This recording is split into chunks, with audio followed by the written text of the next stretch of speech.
Hello everyone, hey there Rocks. This is Alex Argycross, and we are here again with Ace Attorney Apollo Justice.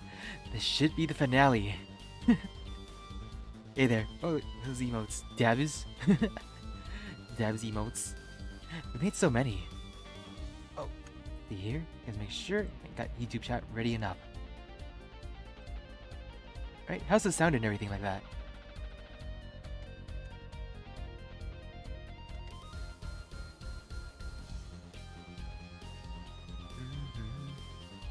Okay, I think I'm all ready to get started. We got ready. Let's go. Turnabout serenade. Yippee. That's good? Good. July 10th, 1:40 p.m. Apollo, I can't believe it. It really happened during the second act.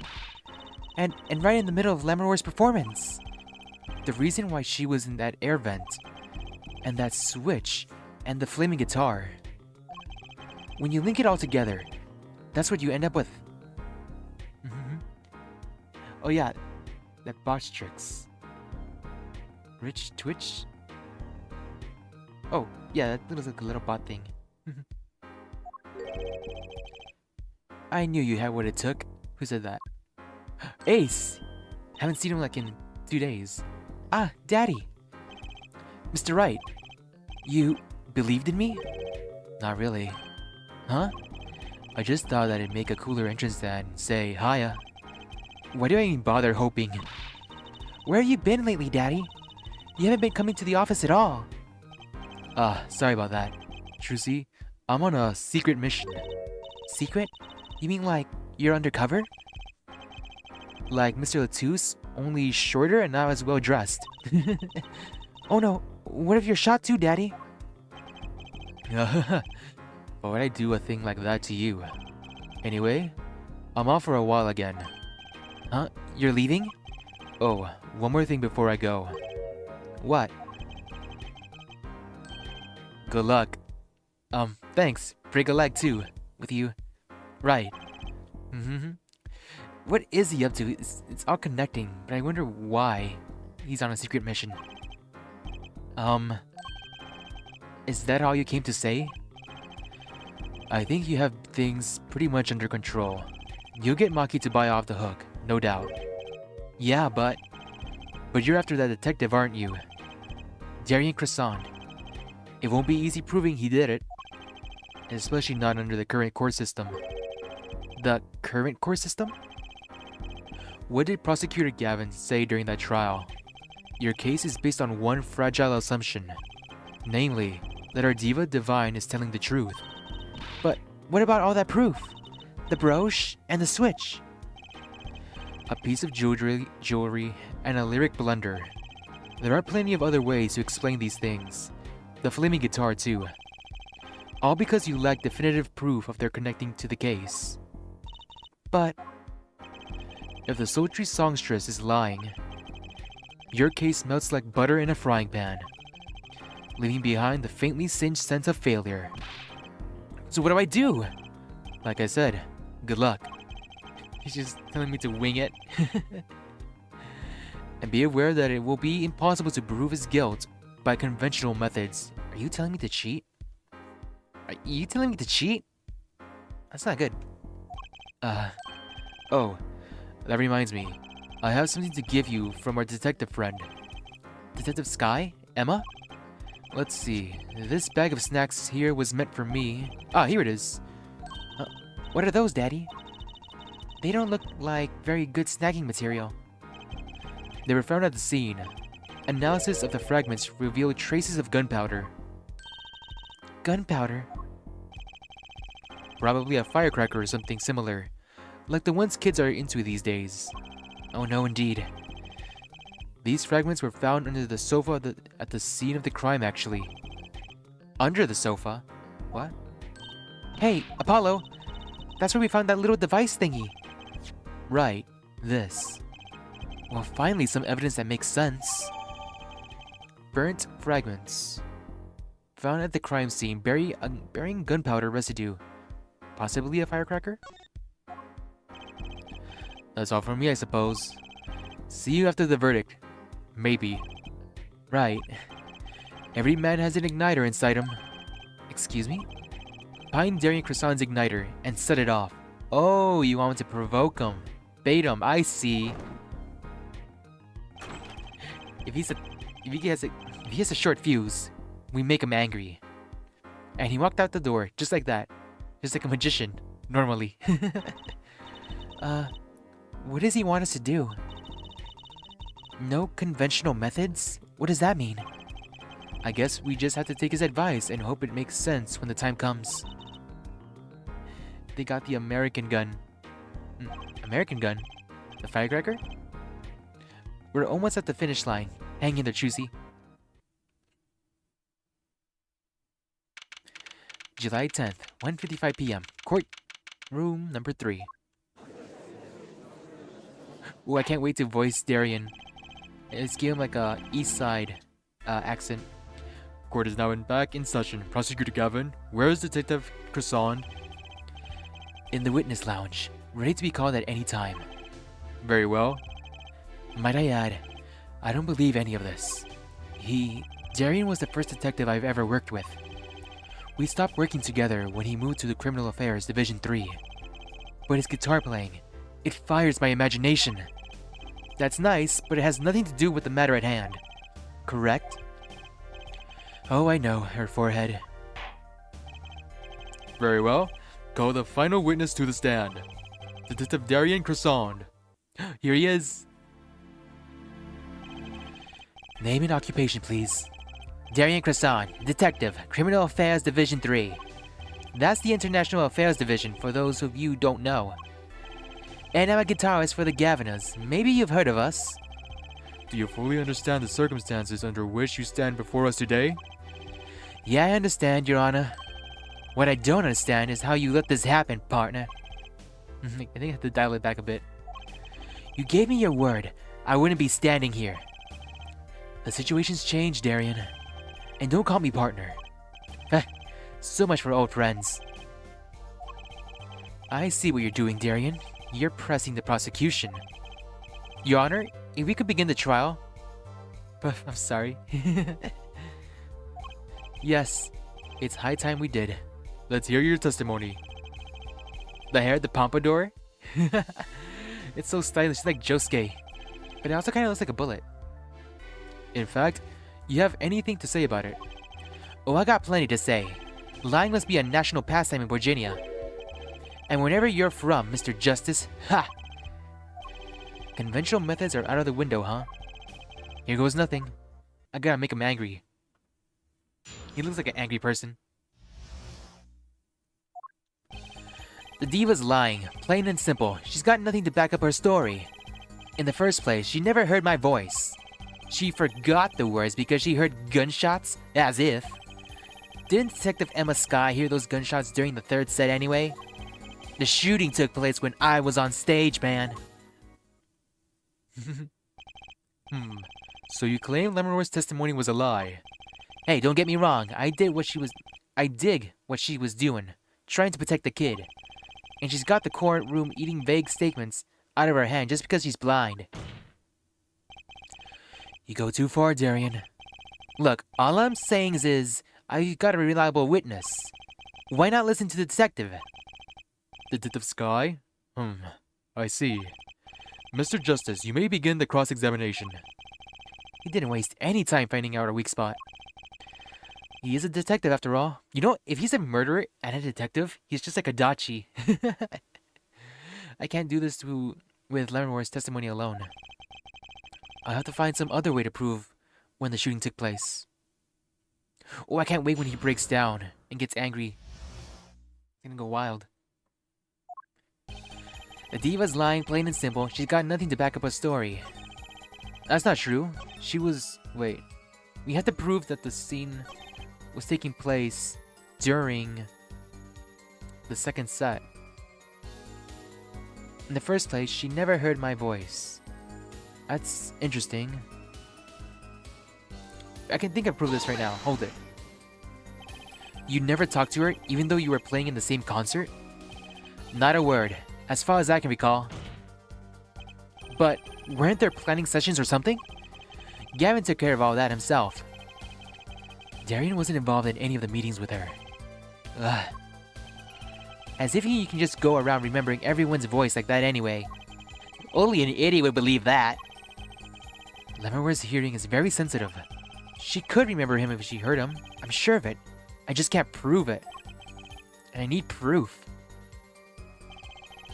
She forgot the words because she heard gunshots as if...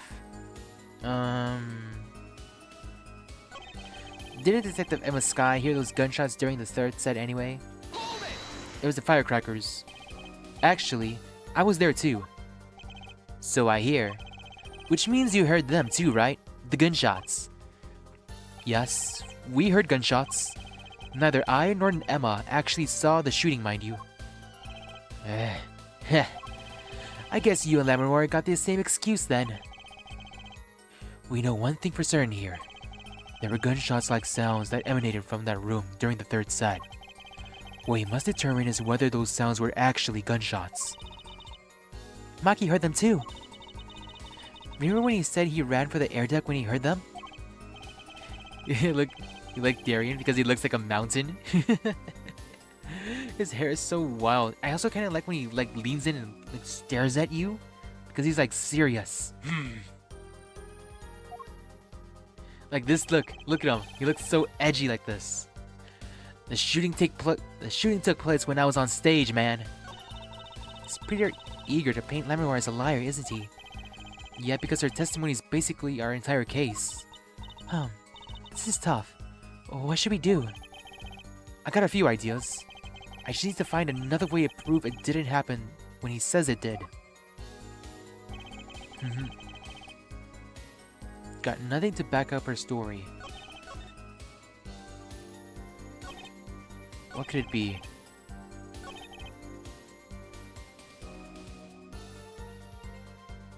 I think I'm gonna present the firecrackers. Burnt fragments. I'm gonna present this now. Objection! It was this. Nice.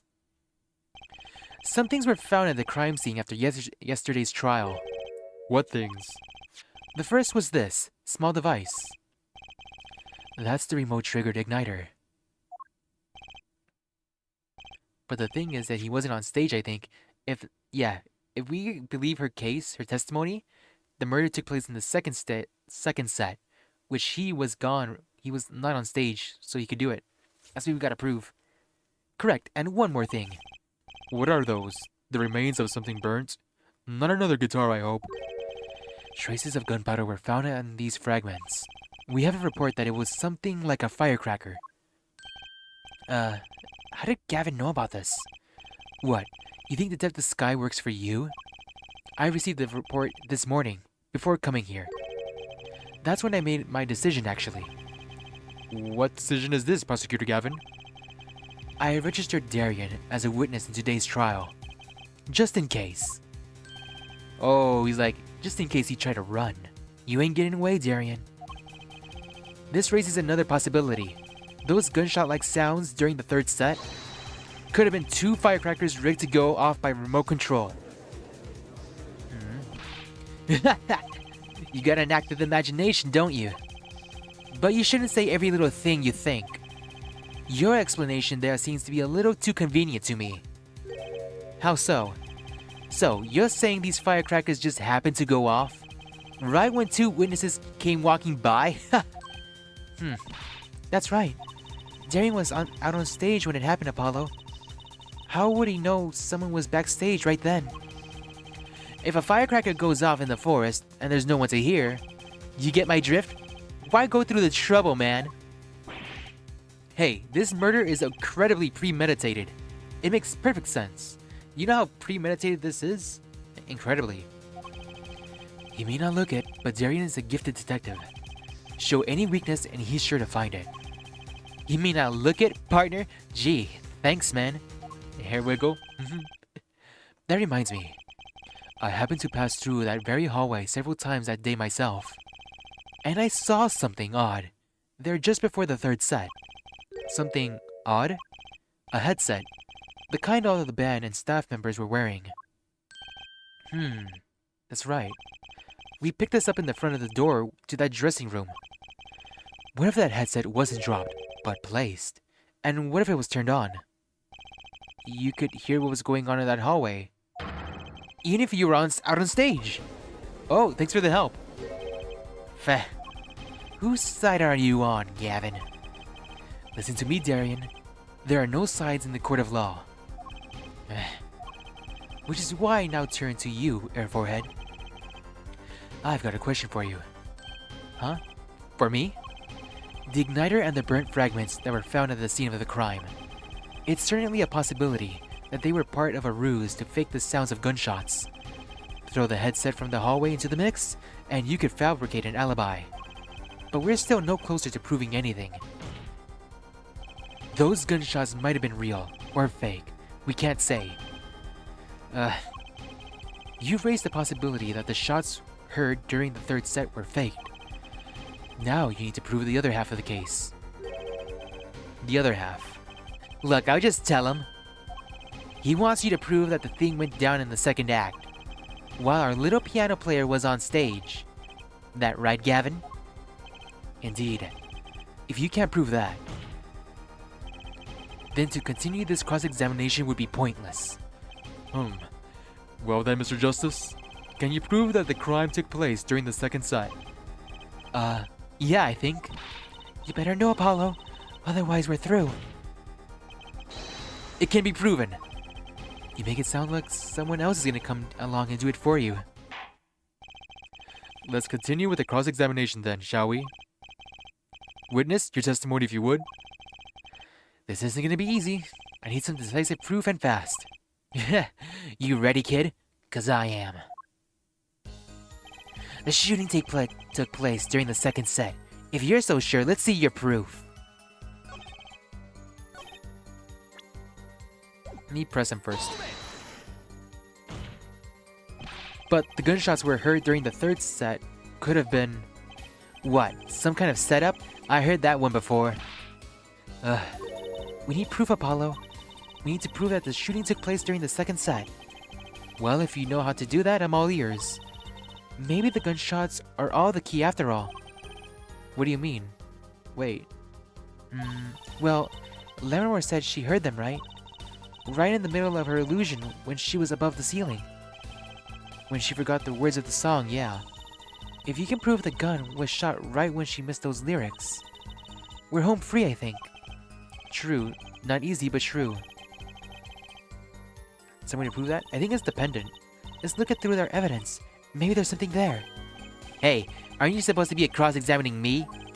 Try to refrain from private discussions during cross-examination, Mr. Justice. Right, Your Honor. Sorry. Let me just take a quick look through the court record. He's pretty eager. Okay, this is old. Okay. Blah, blah, blah. The evidence is this, the brooch, because it was found in the room, right? Anything else? It could be also be the burnt fragments. I wonder if you can tell what time they were burnt with the burnt fragments. Estimated time of death 9 to 9:30. It's too short of a time frame. Pendant. It's not the pendant? It's not the pendant. Wow, okay. Okay. Not the pendant. Let's see your proof. I got the proof. The autopsy report?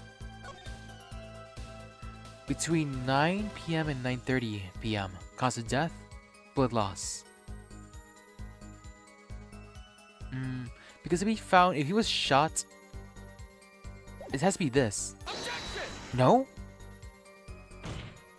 But, okay, sure, fine, be that way. Objection overruled. Man, why can't the autopsy report be more accurate? It's not the gunshots. The videotape. The igniter. Ah, this because it also the bird guitar. So do I prove this or that?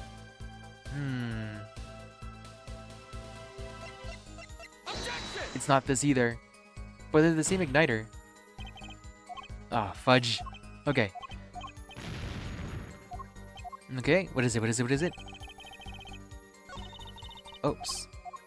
Gotta use story mode, but I don't want it. Not yet. Go, go, go, go, go, go.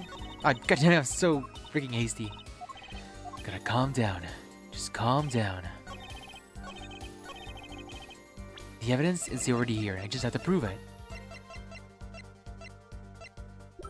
Bum, bum. Burn the night of the concert. The burn fragments. Is it this? It's not this either. Okay. One more time before story mode. Fudge. Objection overruled.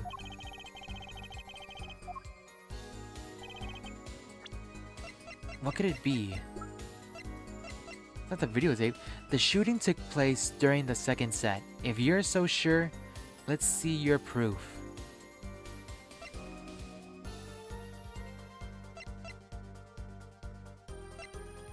The videotape? The photo? The shooting took place during the second set. It was not the igniter found on the stage. It was found on the stage. Maybe it's this? Objection! It's not this. I'm done for. Dang it. There goes my brain. Can't do this. Maki to buy. He's just a kid. Wait, he can see. And he can talk. Court is adjourned. Well, Gavin's a free man. Yang bastard. Oh no, yeah. Okay. Huh? It's going backwards.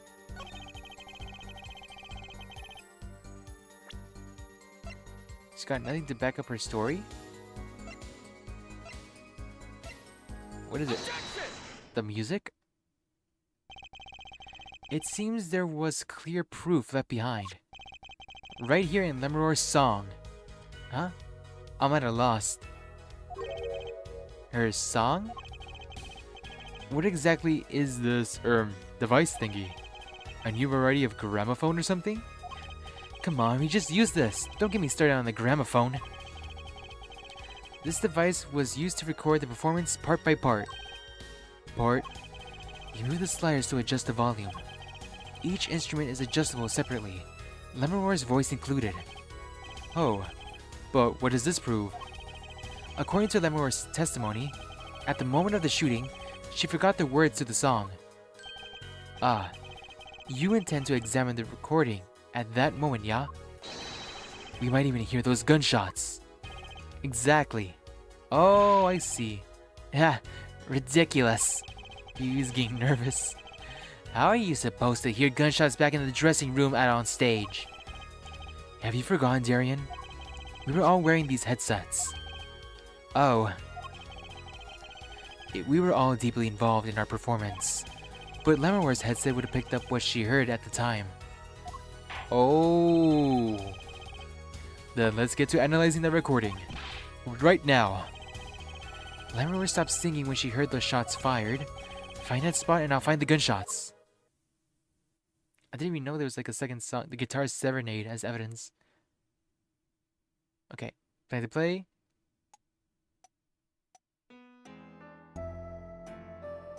Where are the gunshots?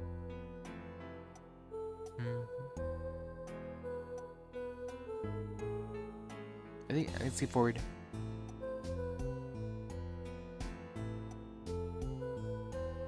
The one on the left?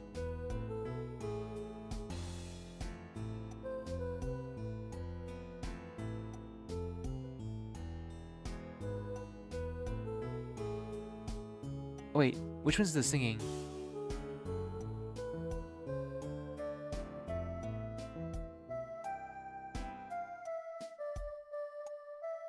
This one. So we should be able to hear the shooting. I hear what he said, right? On the left.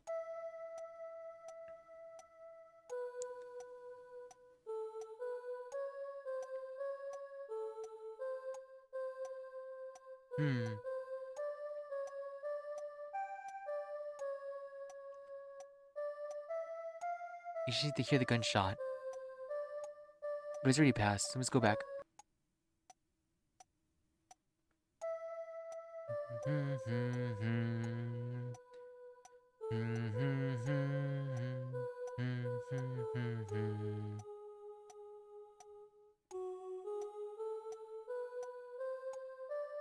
Gunshot?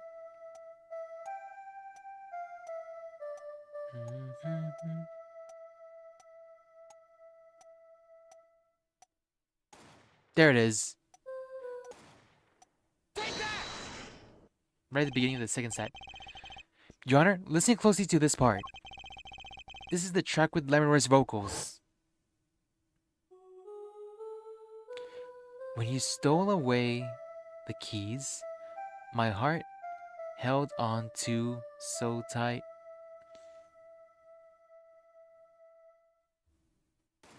Oh, there it is.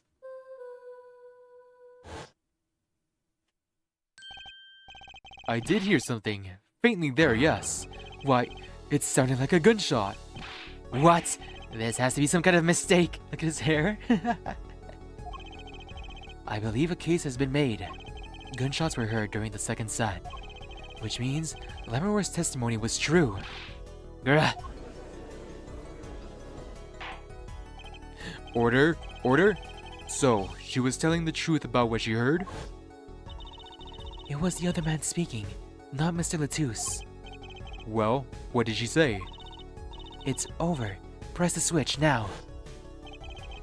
Just after that, there was a gunshot, and then the guitar caught fire. Detective Croissant, you weren't on stage during the second set.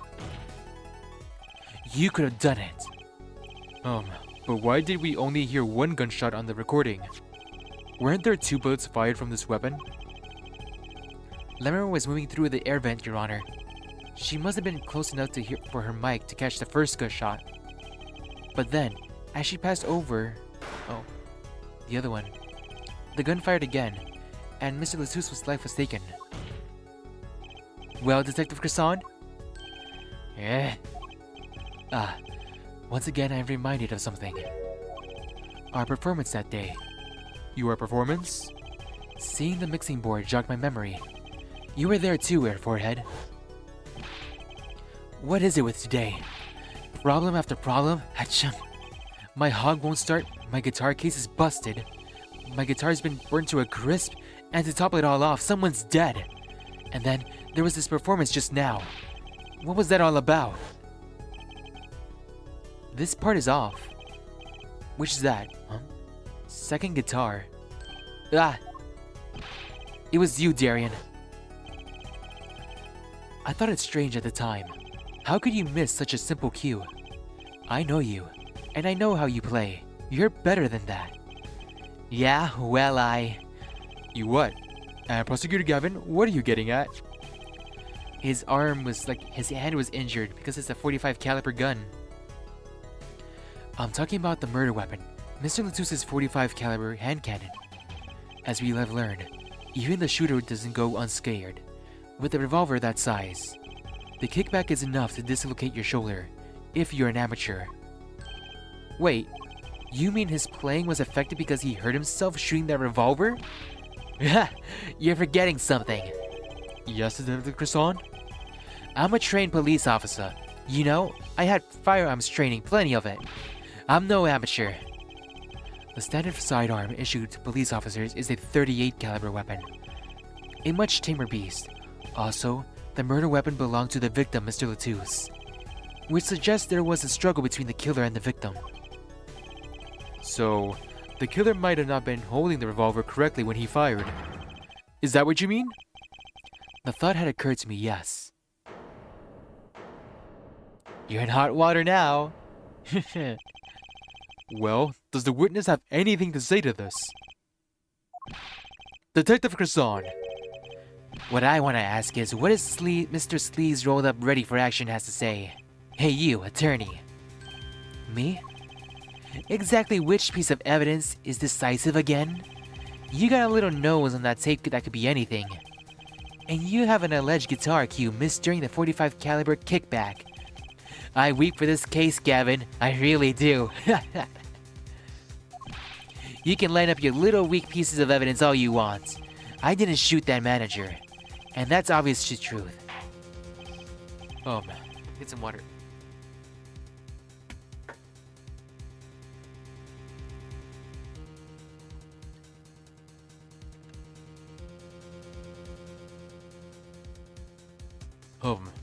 The witness has a point. The defense's arguments, while persuasive, are not decisive. I believe we should hear what the witness has to say in response to the case so far. Your testimony, please, Detective Croissant. Tell us your reasons why you couldn't have done it. He doesn't really have an alibi for the second set. Come on, why would I even want to kill that manager? You want a reason? Easy. I got no motive, man. This was that diva's first trip to this country, right? How could I possibly know her manager? If he a police officer, that means that he always have a gun with him. And must have killed the guy in Darien that left the room and left the earpiece. With a gun.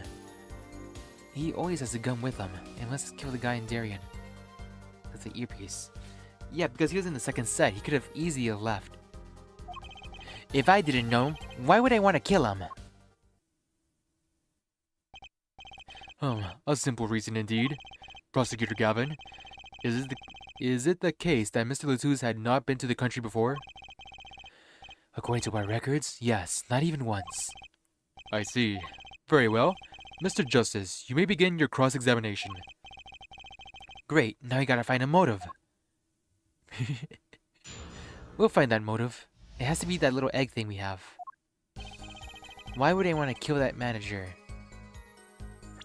I have an idea why. The replica? Objection! Nope, too soon. It's too soon. I need to press him a little. Actually, read what he has to say. Oh well. You used to work for the Virginian police, no? Her manager, sure. But Mr. Latouche was... Oh, right. Sorry. An Interpol agent, wasn't he? I just have trouble picturing that big lunk as an undercover cop, you dig? And not a very good one, seeing as he got wasted. That's cold, dog. Not that it matters either way. See, I had no reason to kill the man, whatever he was. You want a reason? Easy, I got no motive, man. But that's the same for Maki. He has no motive was proven for him. Come on, he traveled around the world with that old fart. He had plenty of time to come up with a motive on his own. More than I sure did. I mean, think about it. First trip, was it? Tyrion? You're a detective with international affairs. Yeah, what of it? Even if it was Mr. Latouche's first trip to this country, you still could have met him prior to the concert. Huh. Or don't you take any international trips in international affairs? That's right. Well, Detective Croissant? So that's your game, is it? Guess I'd better confess then. Confess? Yeah, it's a bit of an embarrassment, but I've never been sent overseas. What? But you're international. See, me and Plains got a difference of opinion. We don't like each other very much. My condolences, Your Forehead. But he's telling the truth. He's never set a foot outside the country. I can guarantee it. That's for real? As it turns out, my division has plenty of work to do locally as well. That's so unfair. How could I possibly know her manager? So you didn't fraternize with him at all during the concert? Fraternize? Ha! I don't think we exchanged a single word. As if anyone would want to talk to an old Eastern blockhead. Now the ladies, that's a different matter altogether. So, you see, I didn't know him. Why would I even want to kill him? You sure about that? What? What? Wipe that look off your face before I do it for ya. Listen, you try throwing out one of your wild accusations, I'll throw it back at you so hard you forget who you're accusing of what. Her forehead. Perhaps it's best that you let your evidence do the talking, yeah? Man, what evidence? That's what I want to know. So he's using his motive questioning his ammunition, huh? Well, I've got your ammunition too. Evidence. Easy, I got no motive. First trip to the country, right? How could I possibly know her manager? I didn't know him.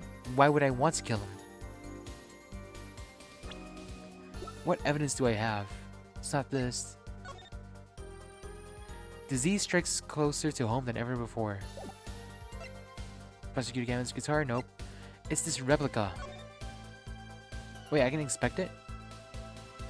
Oh, yeah, it's a fake. Sample, huh? I think they put a big enough label on it. Maybe it's to keep people away from eating it by mistake. Yes. They might think it was an otherwise tasty multicolored lump of plastic.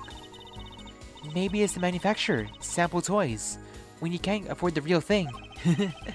Sounds like a company Mr. Wright would like. Let me investigate one more time. I can't. There he is. In the newspaper. If I didn't know him, why would I want to kill him? How could I ever possibly know her manager?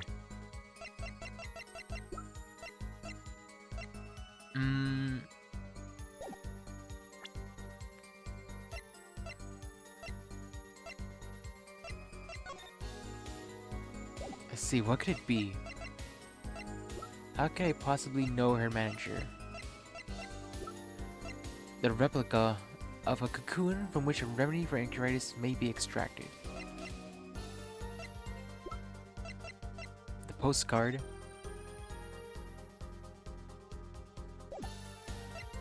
The lyric sheet, investigation request, the brooch, the keys,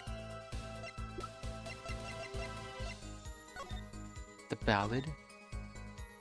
No. It has to be like the photo. The Virginian newspaper. But this came after, so it wouldn't make any sense.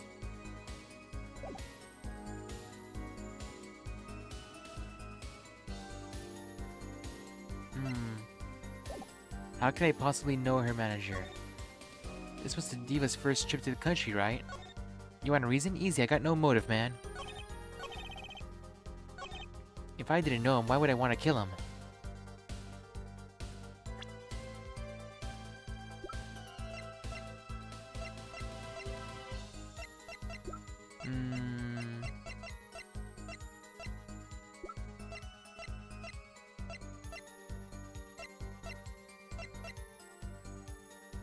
Oh, wait. You know, I think I'm starting to see the picture here. Like, no wait, that doesn't make any sense.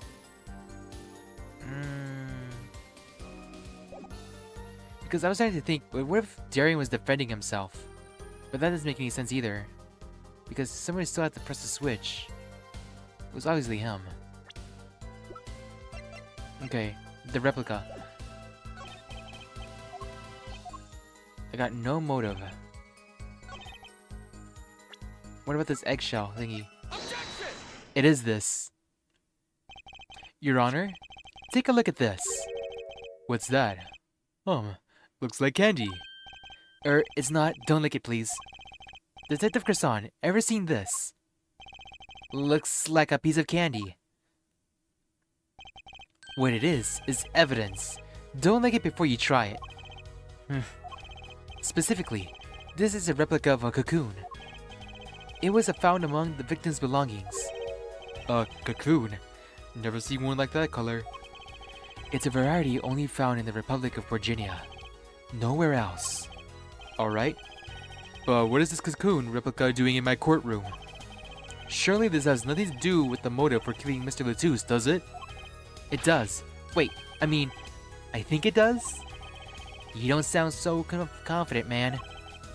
A cocoon. Is it one of those silky cocoons? The kind that you can make, well, silk out of? Not this one. This cocoon makes a powerful curative. A curative? For what? Apparently, it is the most efficacious at treating a disease thought incurable. It is the only medicine of its kind. However, it is illegal to take one of these healing cocoons out of Virginia. Whatever for. If it's such a miracle cure, why not share it with the world? Yeah, that's what I've been wondering. We looked into the matter at some length. Apparently, it isn't difficult at all to manufacture a remedy from the cocoon. Yet, if you change the process only slightly, you can easily make a large quantity of something else entirely. What? A deadly poison, in fact. For real? What? There was an incident several years ago where some of these got into the black market. It caused quite a commotion in the global community, though the media was kept largely unaware. Intriguing. All of this has led to a strict ban on the cocoon's export, one originally enforced by Interpol, among others. Interpol. Right. The victim, Romain Latouche, was an Interpol agent. Detective Croissant, you insist on referring him to as a manager, but that is misleading. Romain Latouche wasn't killed as a manager, he was killed as an undercover agent. So I was trying to smuggle this gumball into the country. Is that what you're trying to say? I'm saying that, well, that could be a motive for murder. Oh, so I was going to sell it on the black market, maybe make myself a pretty penny? Ridiculous. Totally unthinkable. Unthinkable, you say? Why?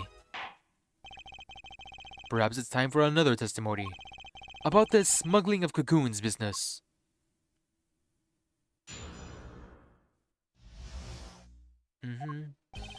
International Affairs got a memo about these cocoons. Interpol's all hot and bothered about them. Can't sell them on the black market. Too dangerous. Yeah, cocoon smuggling ain't exactly lucrative anymore. Man, I'm in International Affairs and I know the deal. Indeed. Interpol wanted these cocoons bad enough to send Mr. Latouche undercover.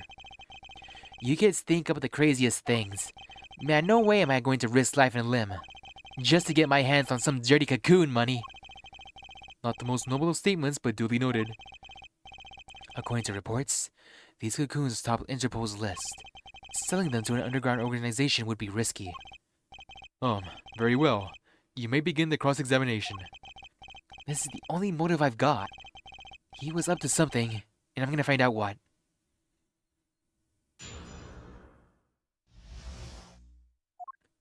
International Affairs got a memo about these cocoons. That's irrelevant. Interpol's all in the hot and bothered about them. Can't sell them on the black market. Too dangerous. Dangerous?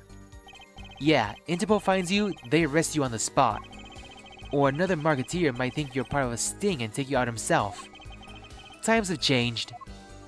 That's not all, the Virginians will kill you. Yeah, cocoon smuggling ain't exactly lucrative anymore. But wouldn't scarcity drive up prices? Yeah, and attention. Yeah, every gangster and his brother would want a piece of that action. They turn on your forehead into Swiss cheese before you could say, objection. Maybe we can get them to cut his hair too. What, they want to cut his hair? Apollo's hair? Hell no.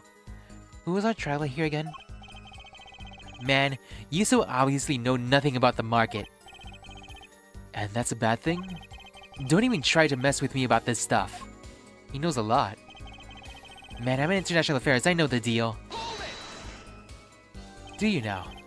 Which is why you'd know how to find a loophole in the system. Hey, you can say what you want about me, but back off about International Affairs.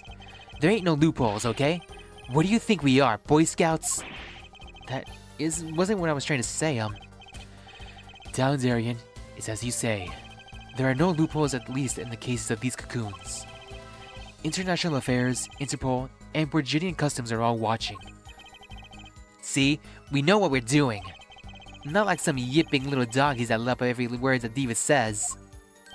His hair is so amazing, yeah. Why I oughta? Oughta what? You want some of this? Chill, both of you. Let's do this cool, yeah? Screw you. I want this guy's head on a stick. I'm gonna put it on a stick and roast it over a campfire. A hair marshmallow or something. Or maybe it's like, grab his hair, put up, like, maybe like light it up like a firework, have it fly to the sky like a rocket. No, I'm not reading it. There's gotta be some way to find out what he's up to. International Affairs got this memo about these cocoons. You would ride and die for that hair? Oh yeah. That memo, that's how you knew about the cocoons. Oh, nice one, nice one. I'm running scared now. You had to know about the cocoons to plan this. Just how well known are these cocoons? I'm embarrassed to admit, but I've never heard of them. Well, Lemonware knew about them, though not their use. My reports indicate there are ongoing efforts to control information about the cocoons. Most people only know they're illegal to export, that's all. Then, I've got nothing to embarrass about after all. You could say people like me who know about them are a minority, yeah. But that includes everyone in international affairs, man. And everyone in Interpol too, for that matter. Yeah. That's interesting. So there's not many people who actually know about this. But the kid does know about it. I don't think I read this one. Interpol's all hot and bothered about them. So there are other Interpol agents like you, Mr. Latus? Like Mr. Latus? All over the world, likely. Deep undercover, most of them. That's why these cocoons are too hot for the black market. You don't want Interpol sniffing around through your wares. Most came to the conclusion that... Too risky.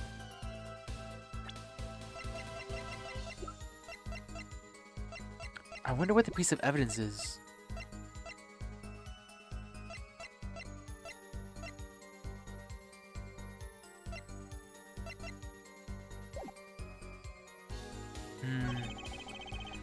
Ain't exactly lucrative anymore. Man, I'm in international affairs, I know the deal.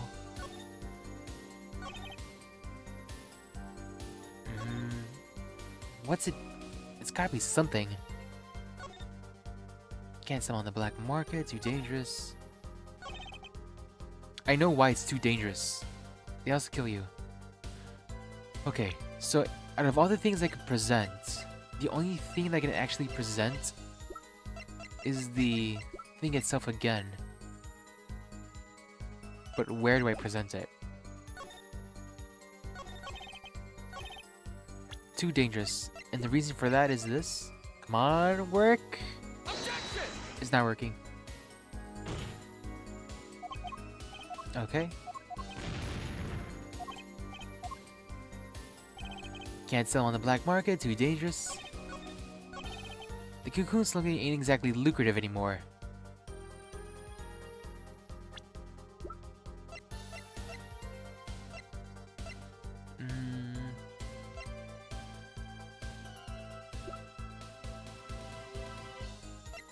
Remote trigger. But this is a fake, which is the interesting thing. It's a fake, a replica.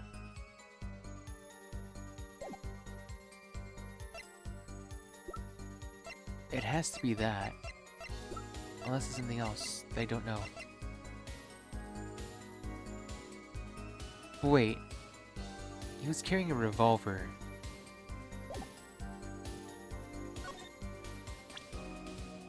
What if it's the reason Mr. Latus came to there was to kill him? Okay, let me try it. Objection! Nope. That didn't work. The question is, how did the replica get there? Too dangerous. Googling lucrative anymore. Man, I'm international affairs. I know the deal.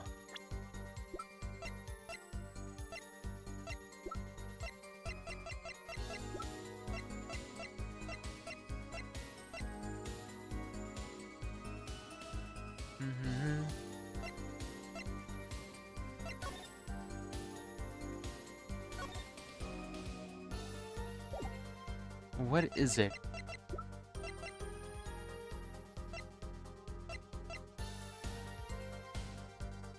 He was holding it, actually. Right? Wait, someone was holding it.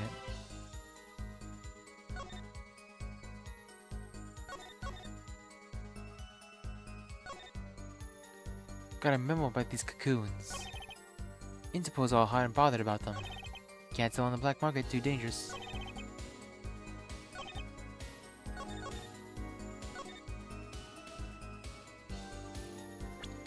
Interpol's all hot and bothered by them.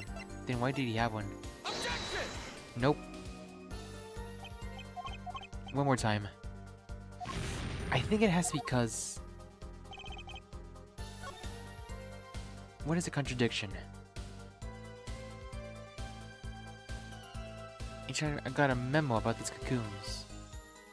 What memo?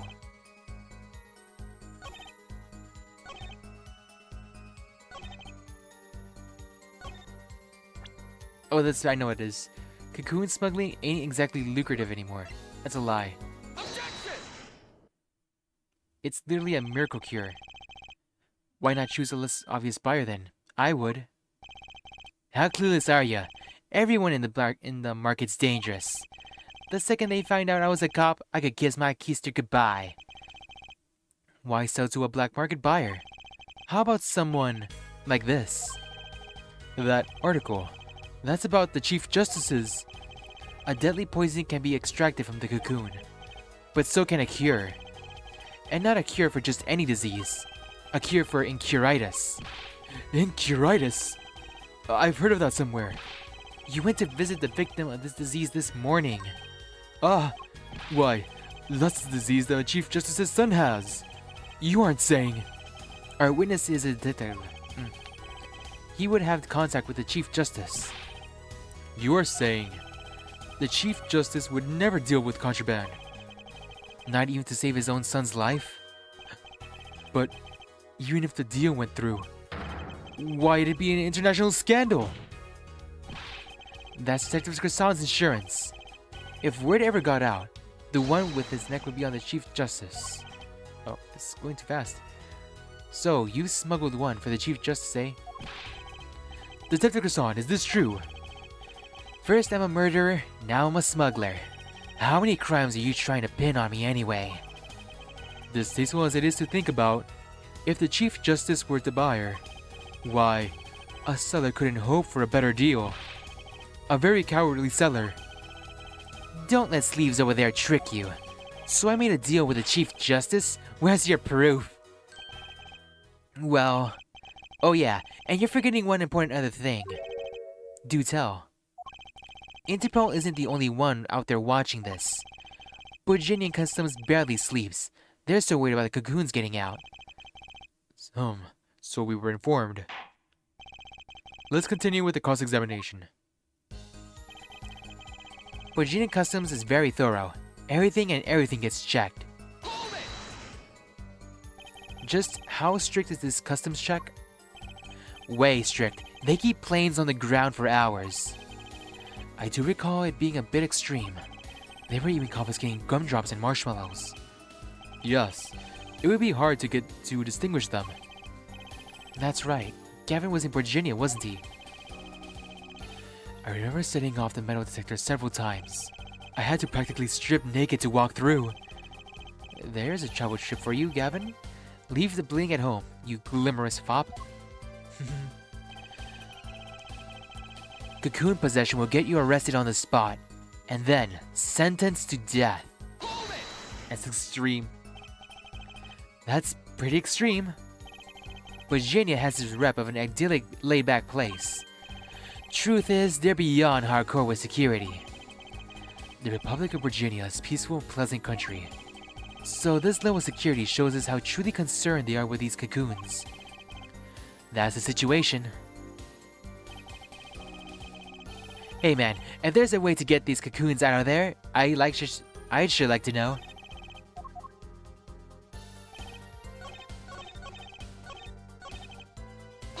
How did he get smuggled one? You're in a position to know quite a bit about smuggling. Yeah, I need to know a bit about for work, sure.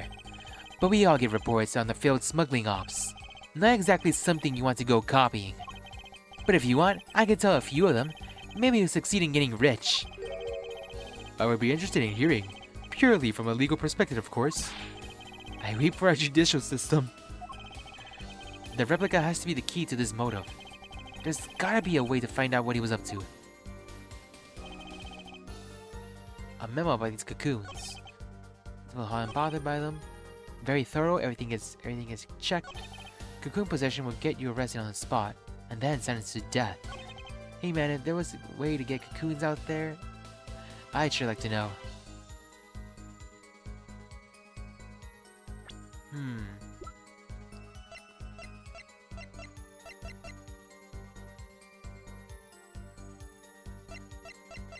It doesn't mention the ballad.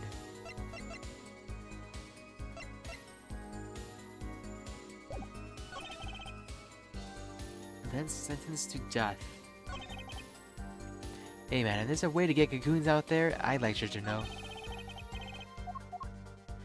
What we have is a replica, which means something happened. Why the replica?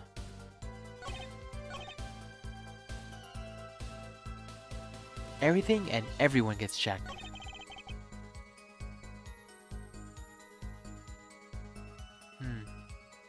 But then how did it get through? Because this is a replica, and it got through. Oh, hello there, Gerlin. Lurk because you want to play this game? Heck yeah, it's so fun. I hope you do play it.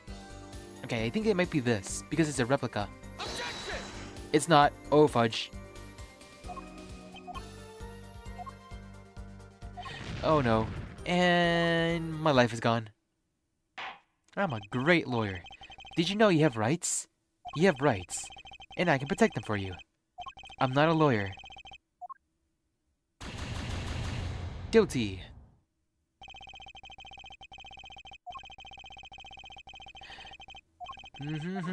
Sorry, Towen. Okay, so what can it be? We'll get you arrested on the spot and then sentenced to death. Hey man, if there's a way to get cocoons out of there, I'd sure like to know.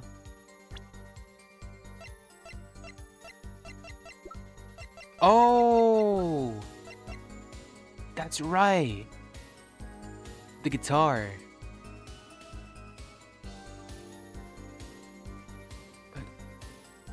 The guitar. Because in the guitar, it was vacuum sealed shut. Gavin, it's like really, really precious and priceless. It had to be sealed. That was the only way to get it through. Because it was a very special guitar.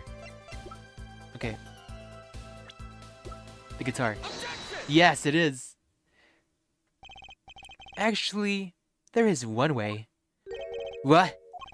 One way to get something out of the country, no checks. What is it? You become a prosecutor. Prosecutor? He's realizing it's just like Edgeworth in that one course case where he used his car to move a body. They used his guitar case to move contraband. I don't believe it. Believe it, Prosecutor Gavin. What was it that you told me yesterday at your office? It was a beautiful instrument. It was played lovingly for many years. A beautiful befitting of a woman like Lammermoor. How did it end up here? I mentioned how much I enjoyed playing it that night, and she made a present of it. So this guitar is from Virginia? That it is. We couldn't carry it on the plane. Changes in air pressure and humidity would ruin the wood. So we vacuum packed it in Lammermoor's studio. I used a very special shipping service available to me for transporting evidence. They brought it up to my office for me. Pristine and untouched. Pristine and untouched. Did I get that right, Prosecutor Gavin? Untouched? Quite. The guitar was wrapped in several sheets and vacuum packed in Virginia. The pack was untouched until the day of the concert. Are you saying that guitar was... With cocoons this small? It would have been very easy. To use your guitar as a mule to smuggle the cocoon out of Virginia. What? Which reminds me, Prosecutor Gavin. That guitar had some work done on it recently, right? Work? Good memory, her forehead. Well, you know how guitars have this round hole in the front? It's called a sound hole. Well, they found something attached to the wood just inside the hole. A broken device of some sort. A broken device? Yes, this in fact. The igniter. An igniter? Exactly. Consider this, if you will. What if the igniter wasn't the only thing that was attached inside your guitar? You mean... He means this, of course. There was a way to get the cocoon out of the country. They could use Prosecutor Gavin's special guitar as a mule. He figured him out. And who better to do that than someone with access? Like a member of the band. Yo! His hair.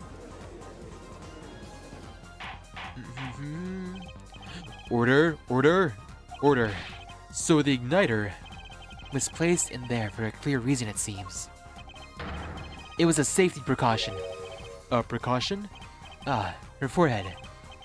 At last it all comes together. Every strange thing that happened that day. Care to review?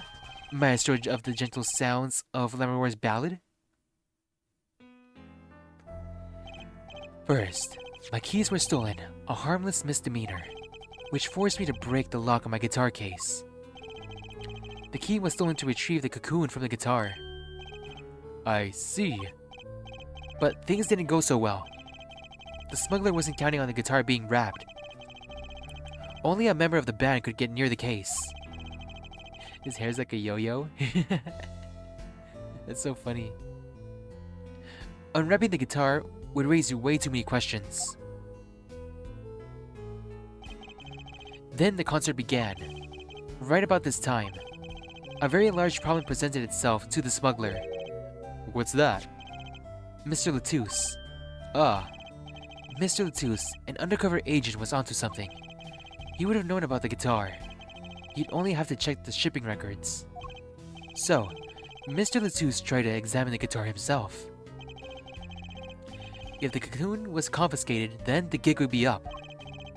The only thing left for the smuggler to do was to get rid of the whole lot. It's over. Press the switch now. The guitar burst into flames, and the cocoon was lost. Oh. The jig is up, so that's what he meant. It's over. Press the switch now. So, the cocoon was lost.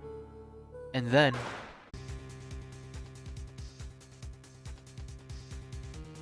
Hope he is working hard.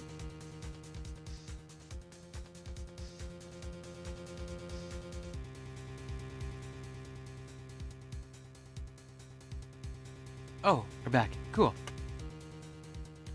Yeah, we need to actually fix the settings for these kilobyte thingies. Stream output. Let's change the bitrate. Oh, it's going up. Go here. Apply. Maybe now it'll be more stable. Okay, we're back. Sorry, man, but I haven't even been there. True, you haven't. Yeah, let's see you make up a story like for that, kid. How'd I hide a cocoon in the first place, huh? It's not so hard to imagine. You had help. A Virginian accomplice. That's all. That you had an accomplice was clear from the start. The voice Lammermoor heard proves it. It's over. Press the switch now. You made this transmission from the backstage, while your co-conspirator was on stage. But who was it? Was it Lammermoor? Or was it Maki? This is it. The coup de grace. And for once, I know what I'm doing. There's only one person who could have helped them. Let's hear what Mr. Justice has to say then. But be warned. With a great accusation comes great responsibility. Make up your answer on the fly, as it were, and you'll be harshly penalized. Are you ready, Mr. Justice? Who was the smuggler's accomplice? Was it Gramarye? I doubt it. Was it the kid? He was really afraid of dying. It could have been him. I hope it's not the kid, but he knew that the thing was gonna kill him. There's only one person who meets all the requirements of the accomplice, and that person is the defendant, Maki Tubai. But Mr. Justice, he's your client. A defense attorney accusing his client? That's a new one. I assure you, no one is more unhappy about this than I. But I'm here to defend him in the murder of Mr. Latouche. And I stand by that statement earlier that he is innocent of that particular crime. Indeed, the defendant is Borgidian. He does meet the basic requirements to be the accomplice. But what if it was in fact Lemurward? It couldn't have been. Well, you sure seem sure of yourself. The reason is the electronic signals, Your Honor. Electronic signals? Recall that this remote only works to a range of 30 feet. Beyond that, it's useless. Yes, that's true. Now think back to the testimony. When the shooter made his transmission, the Lemurward was at the air vent, right above the dressing room where the shooter stood. Let's look at the stage diagram. This is the area that the remote could reach from the air vent. Well, looking at this, it seems that Lemurward could have done the deed. No. Not when the shooter made that transmission. The stage was slightly different than shown here. Oh, it was up there. It was in the middle of the guitar serenade. It was up high. Part of the stage was raised. You know, they could have made this look like quite. Oh, it's still going. They were on the tower, which happened to be 15 feet tall. In other words, the remote could have worked from Lemurward's position in the air vent. Ah. You know, he's all sad. He's like, "Fudge, I done goofed." Well, Detective Kassan, what do you have to say to that? Your Honor? Yes, Detective? Could we see the video where Gavin's guitar burns? Just one more time. Well, I don't see why not. What? Don't tell me he has a way out of this. Pleasure, but a fleeting melody. It wraps itself around me, and out through the air I fly.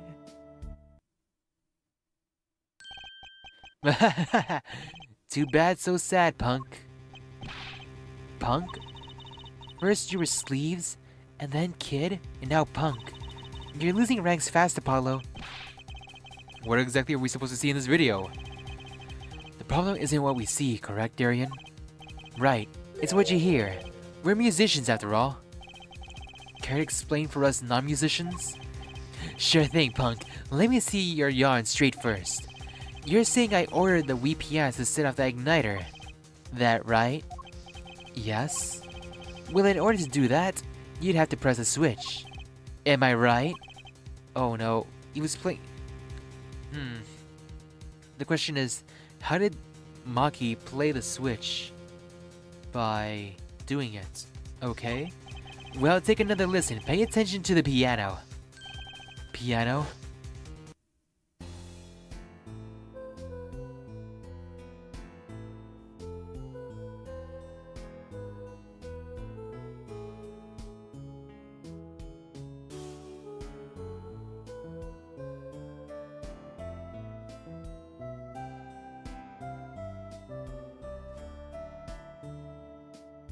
You saw a glow?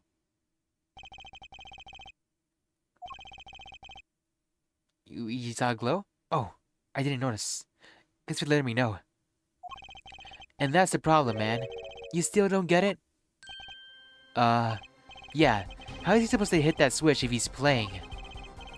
You got Miss Diva, the guitarist, the bass, the piano, and the drums. The only one with their hands free was the Diva. Lemurward. But according to you, she couldn't have been the accomplice, could she? You know, even though you're still doing all this, I'm still pretty sure it's you, as a murderer. Your accomplice would have had a hard time helping out. if they couldn't even press a switch? Ugh. So there's the evidence is in the video, because you noticed there's a glow, right? I trust you. Okay, where's this glow you speak of? Piano? The guitar?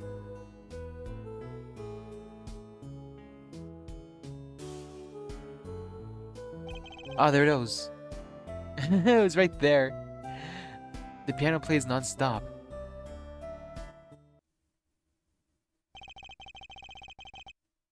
He couldn't have pressed the switch. Well, Mr. Justice, the piano does seem to be playing when the guitar catches fire. Well, it's okay. We all make mistakes sometimes. Apollo, were you wrong? I can't be wrong. Everything makes perfect sense. How could it all just... strange? Oh, what's strange? No, it's just... something's odd about the performance there. Odd? Mr. Justice, if Maki Tabai didn't press that switch, then he could not have been the accomplice you claim he is. But everything points to it. Every fact says he's an accomplice. You got the facts wrong, man. Here's some facts for you. Gavin's guitar is on fire, and the pianist didn't press that switch. In other words, your story is full of holes. Mr. Justice, let's hear your final opinion on this matter now. Was the defendant Maki Tabai the accomplice? Your answer will reflect on everything you've said here. Give it some thought. Apollo, if Maki is not the accomplice, then our whole case is ruined. I know that. It has to be him. He was the only one who could have helped the smuggler. He had to have pressed that switch. Well, you better find a way to prove it. What do I do? What do I do? There has to be something that doesn't fit. Something's off. Something odd. Wait a second. What? You thought of something? What was Gavin saying just now? Strange. What's strange? No, it's just... something's odd about the performance there. It's not much to go on, but it's still all I've got. What exactly did he hear that was odd? Have you come up with something, Mr. Justice? May I remind you that everything rests on this. Can you prove Maki Tabai pressed that switch? Let's hear your final answer. Can you prove that Maki Tabai pressed that switch? What if it was Grammary? He just sort of just left.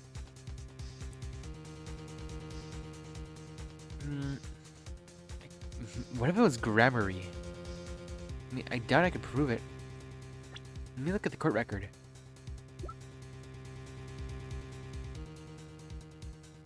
That's the firecracker.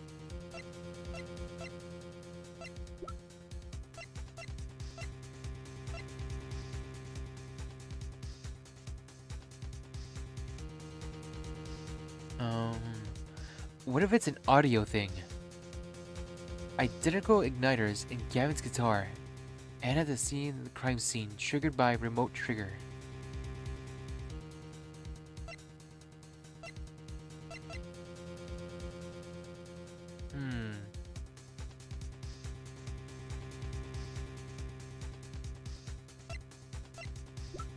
I can prove it.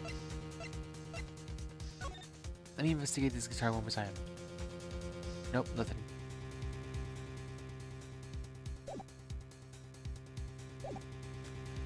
I can't prove it. I can't prove it. But I can prove it was possible. Then, as prosecutor, it falls to me to ask you to show us evidence supporting this. Her forehead? You sure about this? Ha! I accept it. There's no evidence, man. Let's see your evidence, Mr. Justice. On what you based your claim that the defendant pressed that switch?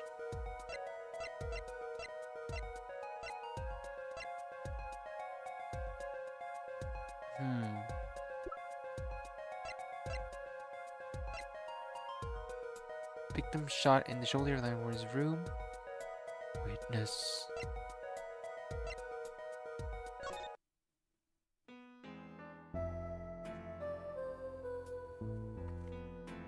How can I prove that you pressed the switch?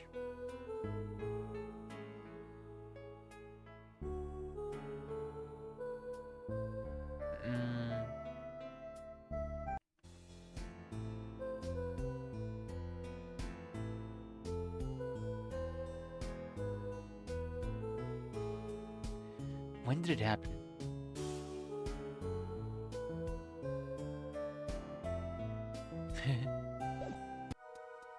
How can I prove it?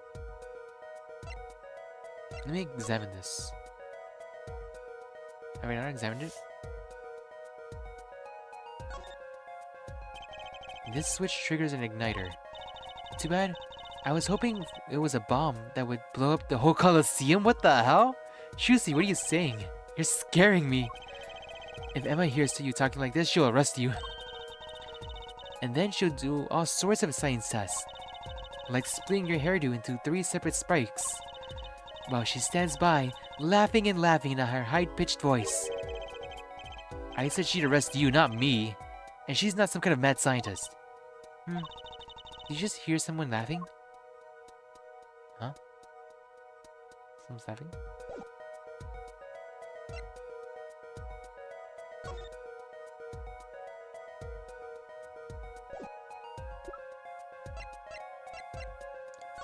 Burnt fragments. What is this?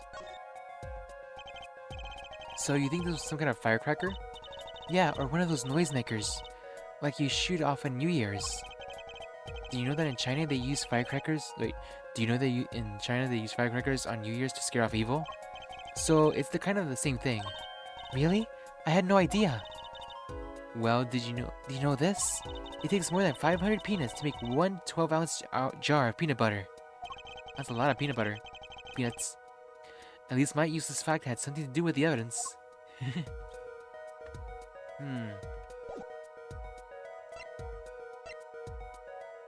Let me check this. How can I prove? What evidence do you base your claim that the defendant pressed that switch?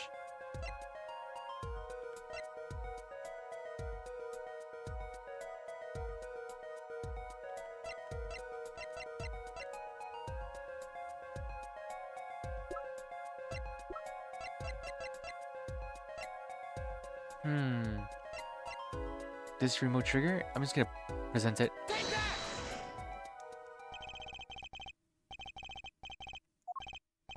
I'm not sure I follow. Ha! You can't bluff your way out of this one.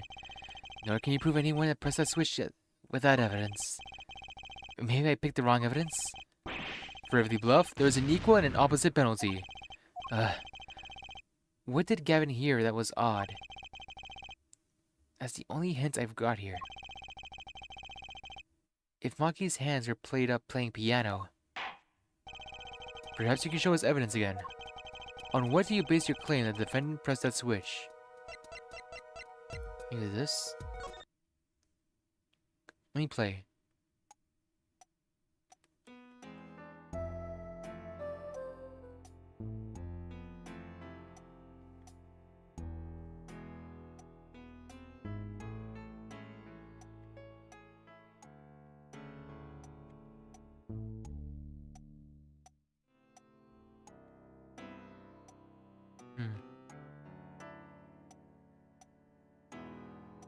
Let me just get here.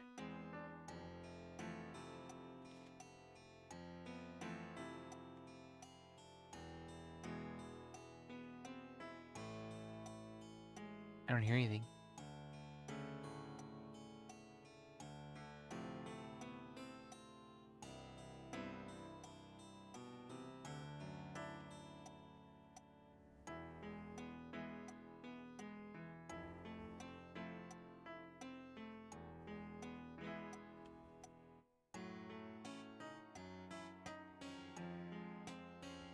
Kind of sound off a little.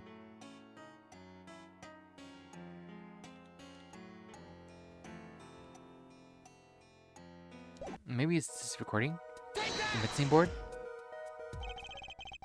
Nope, it's not. The basis for my claim is music, Your Honor. Music? What about music? Let's listen to the piano part around the time when the switch was to be pressed. Right before the guitar burst into flame.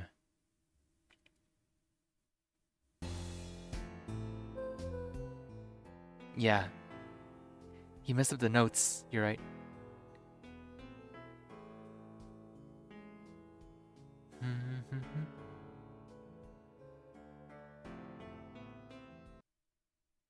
Hmm. I hear a piano being played. But doesn't it sound kind of simple? Simple?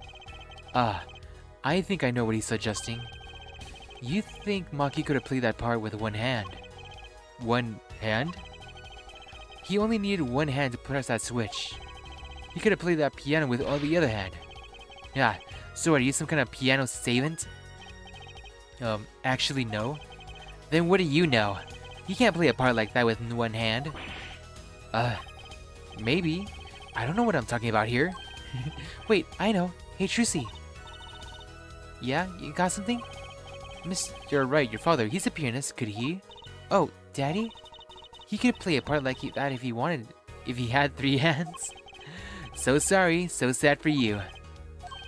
No, not really. Huh? That was just an easy way to prove it. There's always the hard way. Man, how are you going to prove whether he played it with one hand or 2? You can't. I admit it'll be rather difficult to prove, but it's highly likely he was playing with one hand. How do you know that? The clue is what Prosecutor Gavin described as sounding odd. What sounded odd? I bet we can tell by listening to a certain part of the song. No, no way. Well, it seems we've come to the moment of truth at last. Let's hear what Mr. Justice has to say for himself. Show us the part that proves the defendant was playing with one hand, right before the guitar burst into flame. Maki was definitely playing with one hand just before the guitar caught fire. And one section of the song proves it.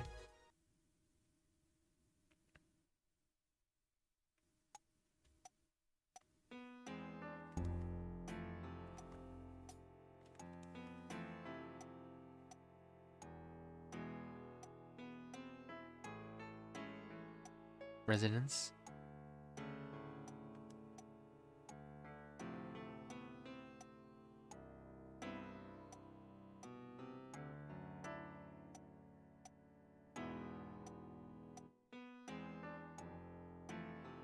I think I missed it. It just passed by.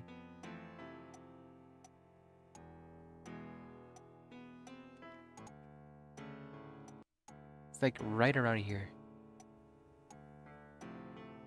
Not yet.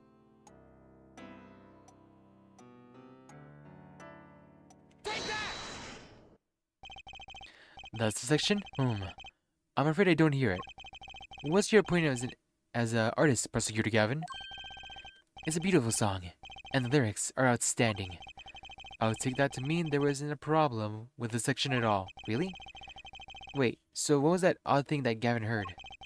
That switch was pressed in the first half of the second verse half. I know. I just need to find a place to compare it to that. Your Honor, if you give me one more chance, I think I can find it. I suppose we don't have a choice. Very well. You claim the defendant was playing with one hand when the switch was pressed. Show us the part that proves it. So I have to find the very same melody, but with 2 hands.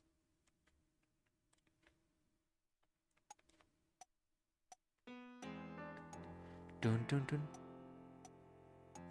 Dun dun dun. Dun dun. Dun dun dun. Dun dun dun dun dun dun. Dun dun dun. Dun dun.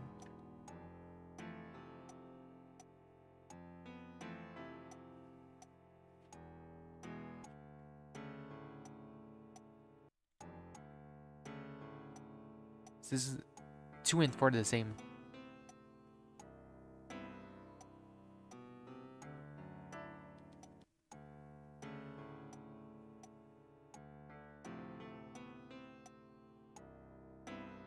This one.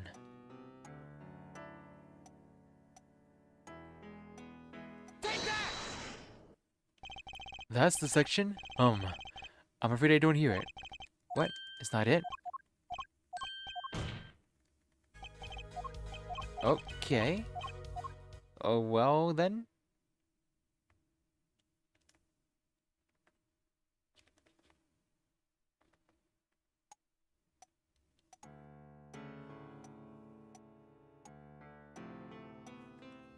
maybe I actually had to be on... Wait, was I at 4?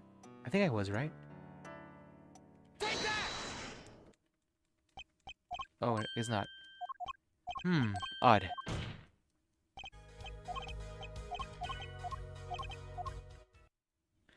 Wait, what section is it?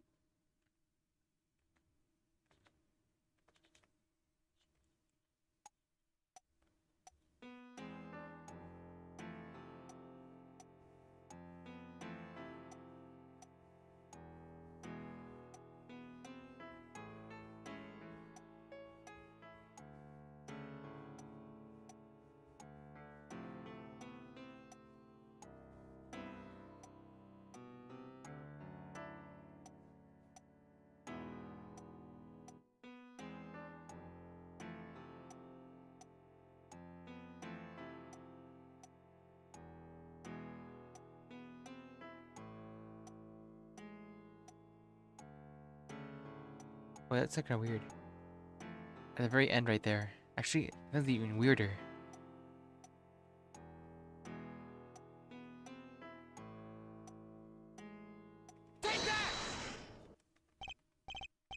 What? It's not that either? For real? Wow, I just lost the... It was 75. I think my ears aren't working.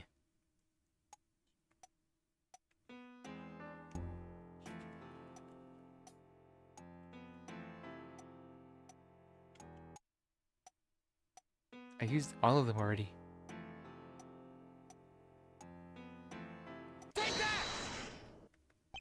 Prosecutor Gavin, I'm sure you realize by now.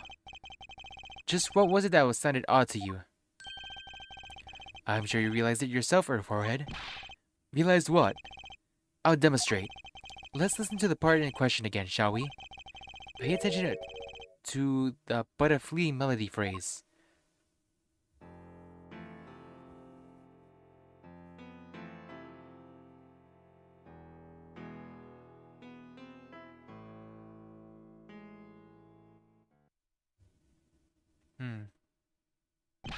Man. How many times do we have to listen to that same thing? You're right. Enough of that. Let's listen to another section, shall we? Another section? The guitar bursts into flames at the end of the second verse. Let's listen to the same spot in the first verse. Pay attention to "Oh That Night in Your Embrace."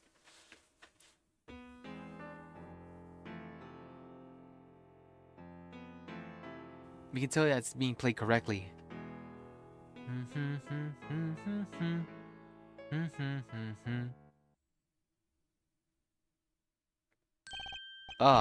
Play verse 2 again.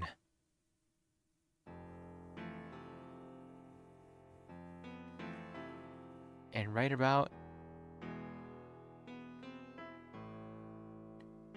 there, yeah.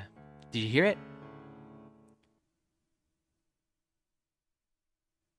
They feel the same, true, but they're clearly very different. What? Well put, Your Honor. The phrase in verse 2 is quite simple, but the same phrase in verse 1 has high and low notes. You'd have to use two hands to play that for sure. What's that even prove?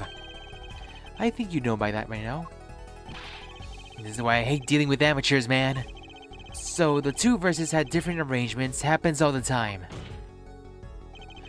Not this time, Darian. There's no point in changing an arrangement if you can't hear it clearly. And that wasn't the point. I had him played specifically so the piano would stay in the background. Oh. That was what I noticed. Why should the same phrase sound slightly different, I asked myself. Now ask yourself why Maki changed how he played. And there's only one answer. He needed a free hand in order to press the switch. No. It's there. Got him now. Order. I believe this ties all the facts together. Well, Prosecutor Gavin? Yes, quite. Though personally, this comes as a terrible disappointment. What? No comeback? I can't believe it. I finally did it. I shut him up. Very well. Barring an objection from the prosecution, I will now state the court's opinion on this matter.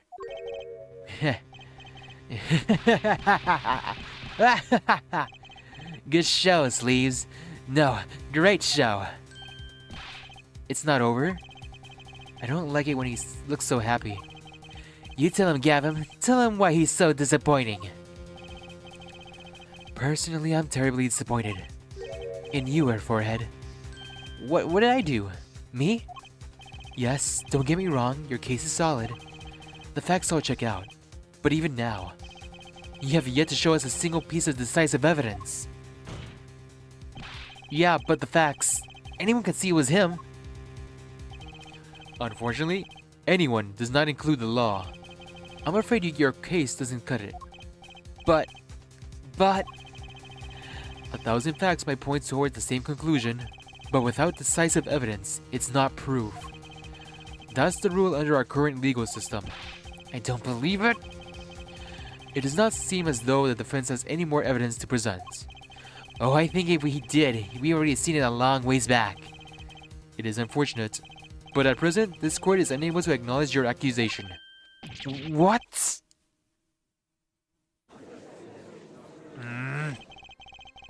The truth is staring us right in the face. Why can't they see it? What's the point of the legal system if that protects criminals? Paulo, remember what Daddy said? It won't be easy proving that he did it, especially not under the current court system. So what do? Like I said, good luck. And be aware that it will be impossible to prove his guilt by conventional methods. Every man has an igniter inside him. Find Derek Creson's igniter and set him off. That's right, I had to make him mad. I wonder what he meant by every man's igniter. I think he just meant a weak spot. Is it his hair? Is he just like Josuke? If I insult his hair, you get mad? That'd be so funny. Hey you got a pretty shit haircut. What you say? You want me to go punch you in the face? I won't be able to press him further by conventional means. I gotta find a weak spot in the guy. Something fatal. So, can I get back to work now or what? I may not look like I have time on my hands, but I got no more time to play pretend with these deadweight attorney. Well, Mr. Justice, we've come this far without any decisive evidence. This witness won't be coming back to the stand once we let him go.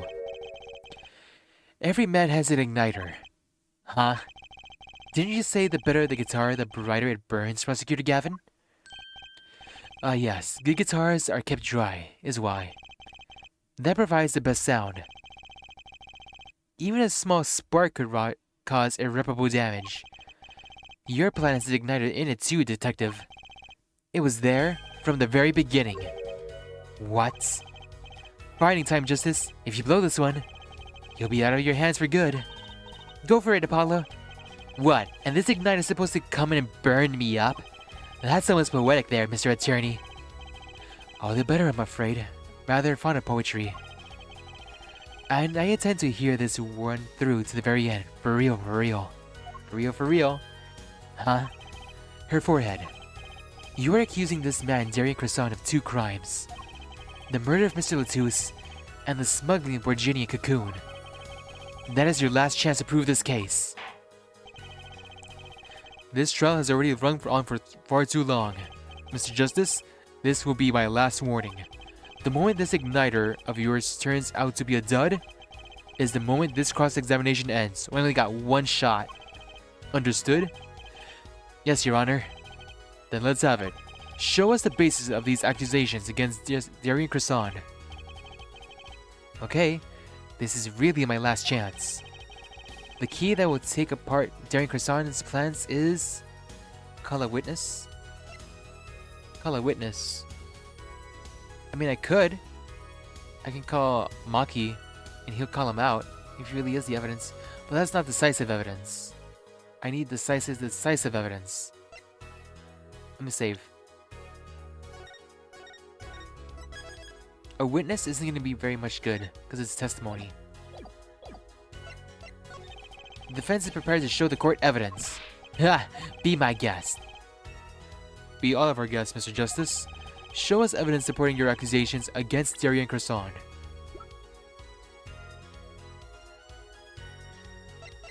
The replica?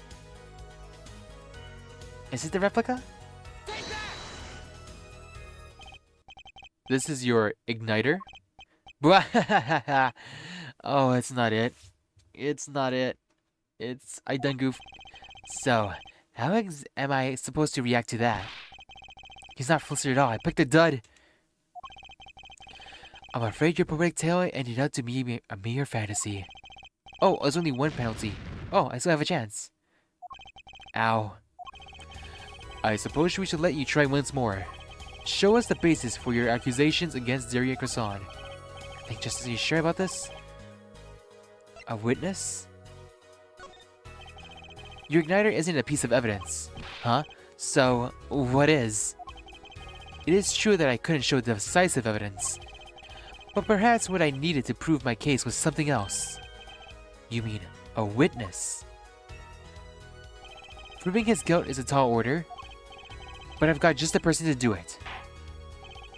Very well, Mr. Justice.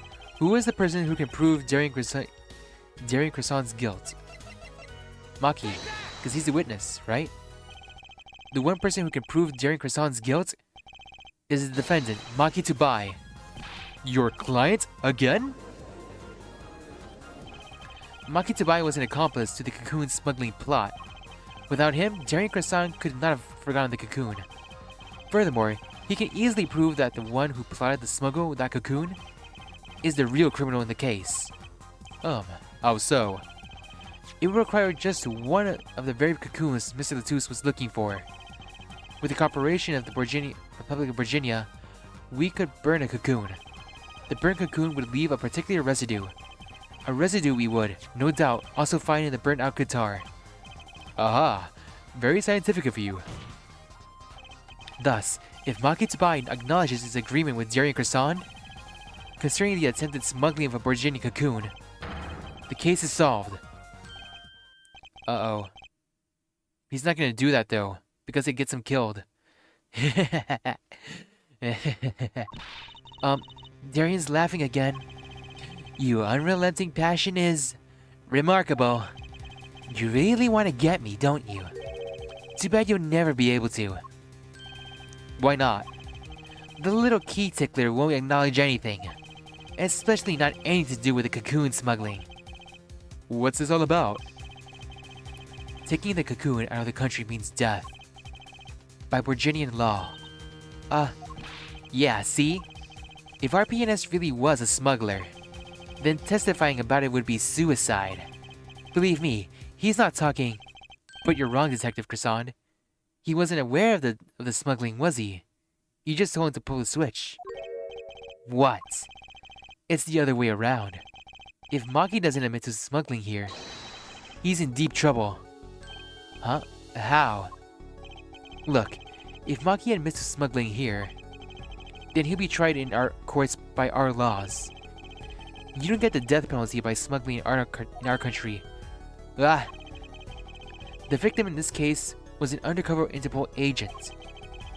I'm sure the news has already reached Virginia, and they'll likely broadcast our dealings in court today, including the part about Virginia cocoon.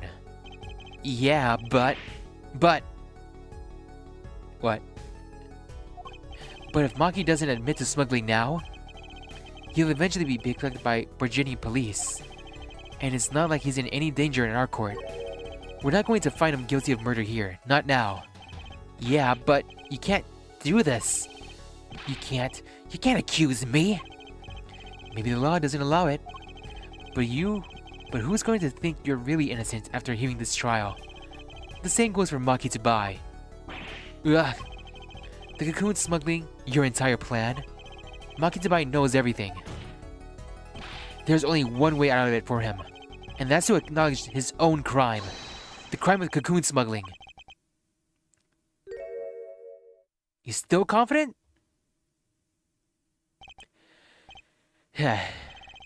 Don't worry there. I'll get you out of the country. I'll set you up someplace hidden mansion, real nice.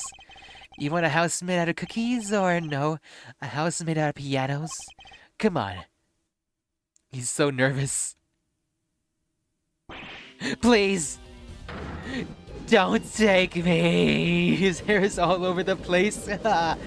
Don't take me! He's done. Look at his hair.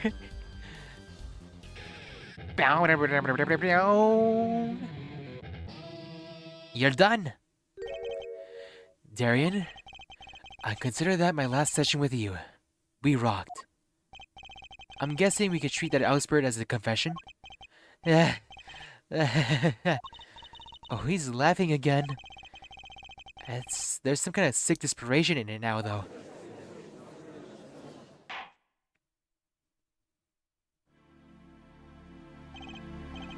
Well, have you been listening to today's trial? Yes. And you'll talk? You'll tell the court everything. I didn't want it to turn out this way, but I'm not the kind of lawyer that can overlook a crime. Today's trial was all for your benefit, you know. I see no reason why you should hesitate now. I knew. From beginning, I knew. Maki. Situation I cannot explain, but money I needed. Very much money. Today's trial raises a delicate issue with our legal system. The only thing definite in our court of law is evidence. This is the golden rule. However, it has become apparent that not all things can be tried by this standard. Should another case of this sort resurface, we may have to consider an alternate system by which to administer justice. Anyway, Mr. Makitabai? Yes? I promise you will receive a fair trial by the laws of our country.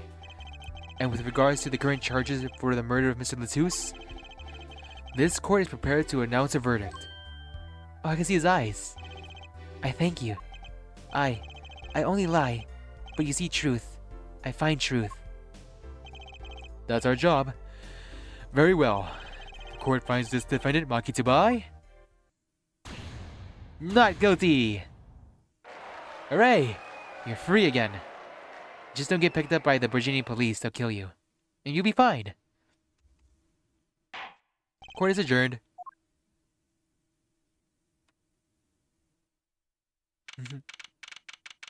July 10th, 4:42 p.m. District Court, Defendant Lobby number 2. I wonder what happened to Maki. Well, he did smuggle a cocoon out of Virginia. I guess there'll be another trial there. All's well that ends well. Is that Phoenix? It is him. Yay! Daddy! I owe you both my thanks. Labrador? My, is something wrong? I'm sorry. Maki was your partner on stage. Your friend. Yes, I thought of him as my own son. Even now I do. Yet, something got a hold of him. Something evil. I see that. And he must pay for what he's done. Is that not how it should be? I'm still sorry. Do not be sorry. You have given me courage. Courage? I am considering an eye operation. Oh, it was my suggestion actually. You can get laser eye surgery when you're blind? You mean you'll be able to see again? It's funny. I've always been afraid of the light. Light seems so harsh, so unforgiving. According to the doctor, Lamellor lost her sight due to some kind of accident. An accident? As you know, I suffer from amnesia. I fear that if I could see, perhaps it would open my eyes to the truth I've been running from. I was scared. You know what changed her mind? Hearing your defense in there today. She could feel your gaze, unwavering, always looking straight at the truth. If the light returns to my eyes, I think I'll take up painting. Actually become a painter for real? Painting? That's right. She's the landscape painter in sound, after all. I will paint the two of you. I promise. Woohoo! I can't wait, Labrador! I owe you my thanks too, Apollo. Thanks, Mr. Wright. But for what? You reminded me that I need to hurry things along. On my secret mission, that is. Right, your secret mission?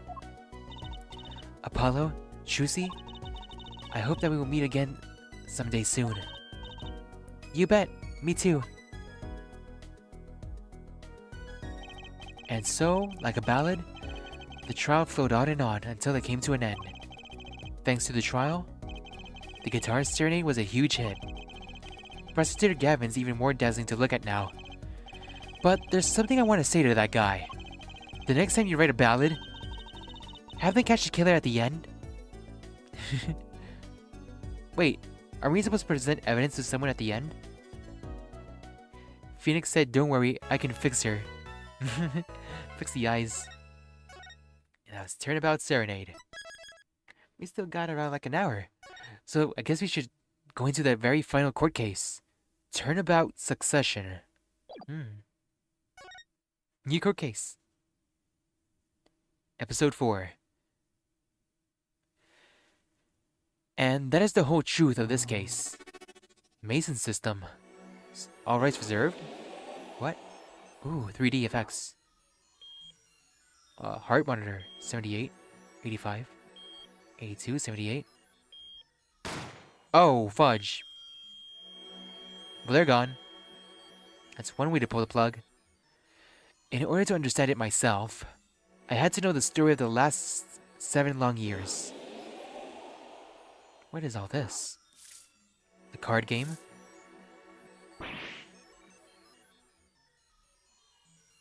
As the very first court case, the guy died. Nothing happens by chance. All is connected. I think it's Phoenix Wright speaking.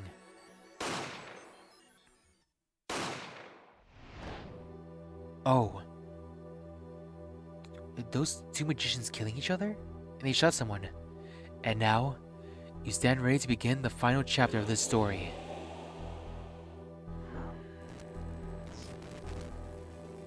Wait, someone just died fainted in the court case? Who's that?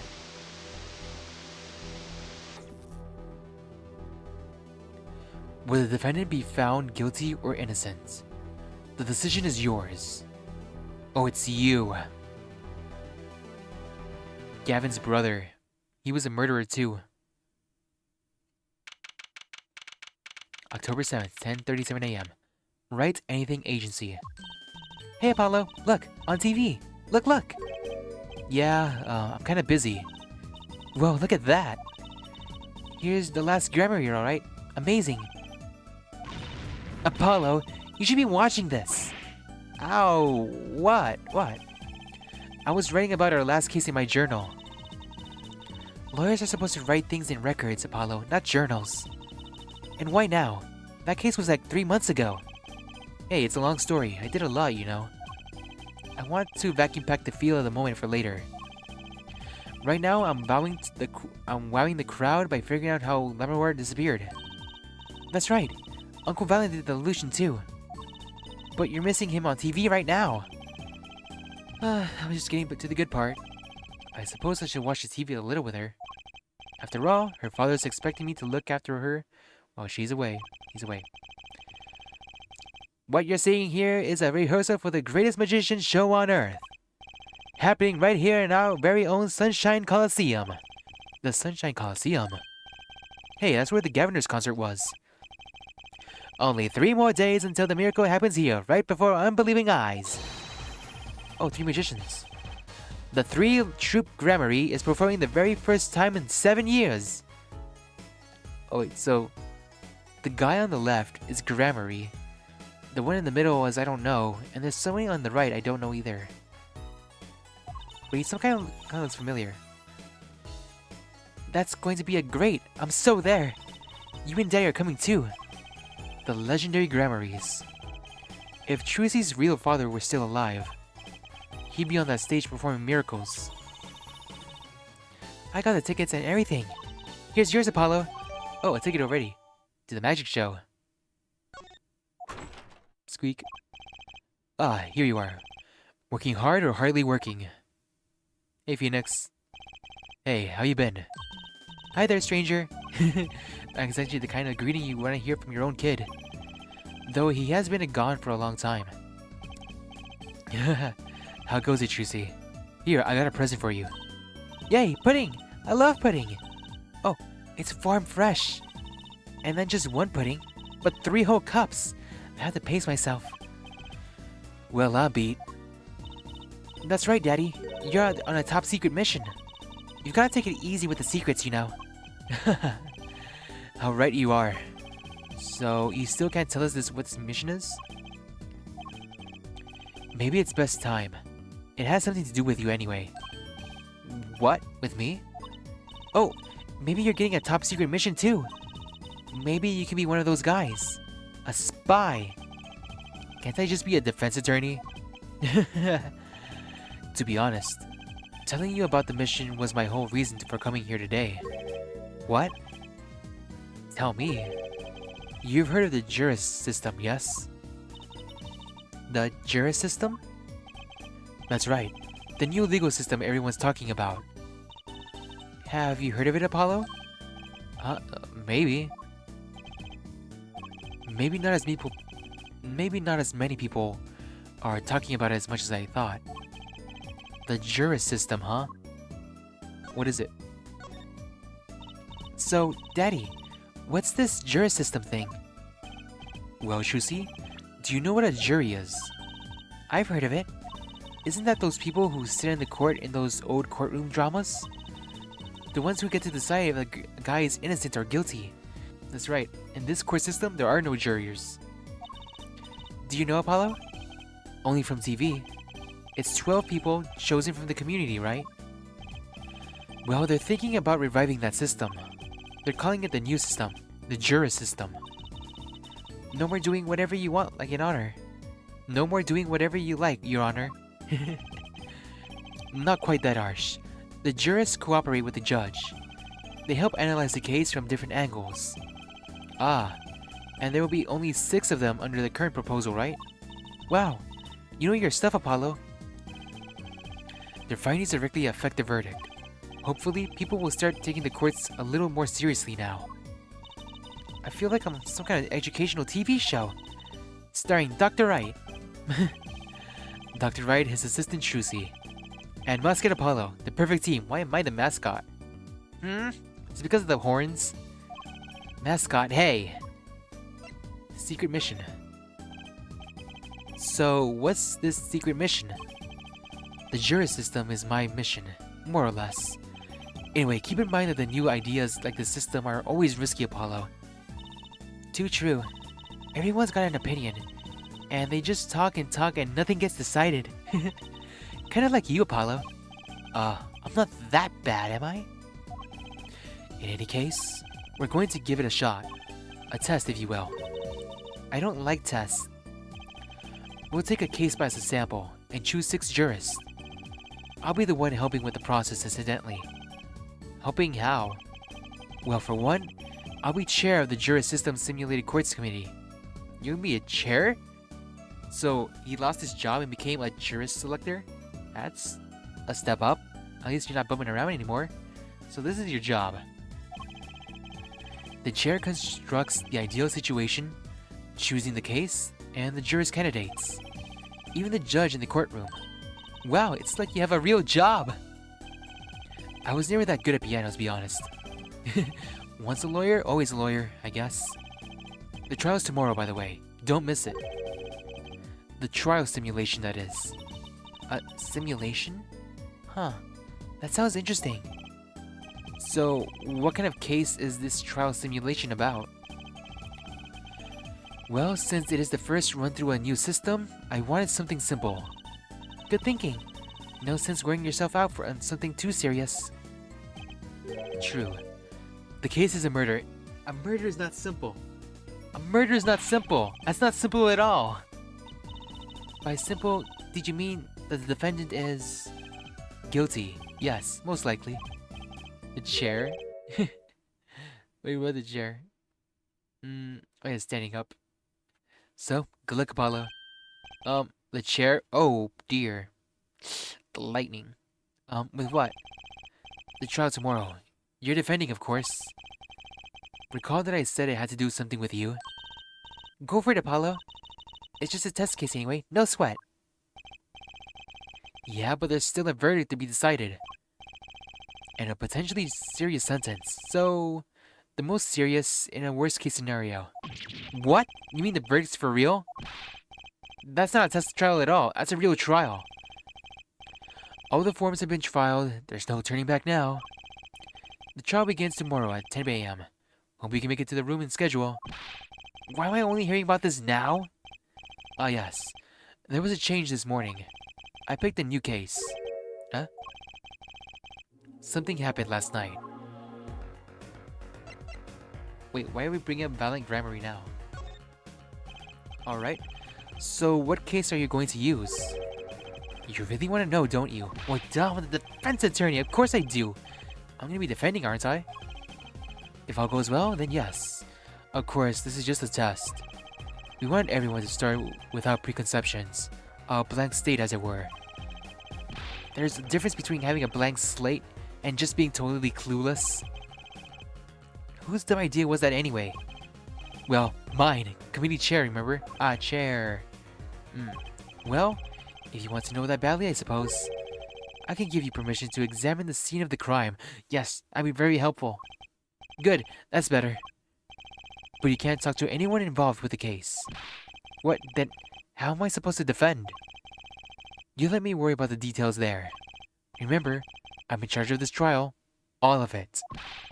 Are you the judge too? Nah. But you don't want it to backfire, do you? Apollo, if I'm in charge of the whole trial, that means the entire affair is my responsibility. For good or for bad. Just do what you can. And don't worry, I know what I'm doing. Alright. I recommend going down to the detention center. Your client's waiting for you. You can ask about the scene there. But you just said I couldn't talk to anyone involved. Oh, you can talk to your client. If you can get her to talk. Her? Well, time's a-wasting. Also, I can talk to him about Violent Grammar. Hey, Apollo. I know you're all excited about that secret mission. But what about this? The Troop Grammary Grand Magic Show. Huh? Oh, right. The card tricks. They're not card tricks. They're grand illusions, miracles, the apocalypse, heaven and earth will shake. So what? That's 3 whole days from now. It's at Sunshine Coliseum. Let's go today. We can say hi to Uncle Valen. Have fun. What? I can't go by myself. You and I'm not very outgoing. You are not outgoing? Yes, you are. Right. Why not go with her? But what about the secret mission? Oh, don't worry about that. You'll hear all about it tomorrow, regardless. I don't trust that smile. He knows something that he's not telling me. Yippee! Now you can take me to the Coliseum. I suppose it wouldn't kill me to pop over there. Ah, Grammary. That reminds me. What's this, Daddy? Isn't that the silk hack the Grammary seal? Consider it a birthday present, Trucy. Thanks! It's great!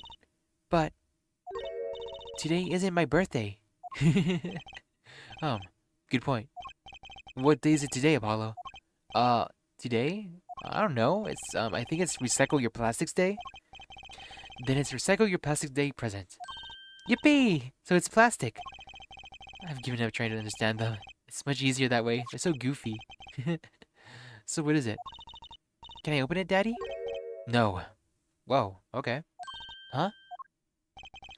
You need that envelope someday. Someday soon. Don't open it until then. He's so mysterious. What is he holding behind his back? Well, why didn't you just hold onto it until then? Because that would be the logical thing to do. A Grammary envelope. Do not open until the time is right. An envelope about the Grammaries, huh? Well, time to head out.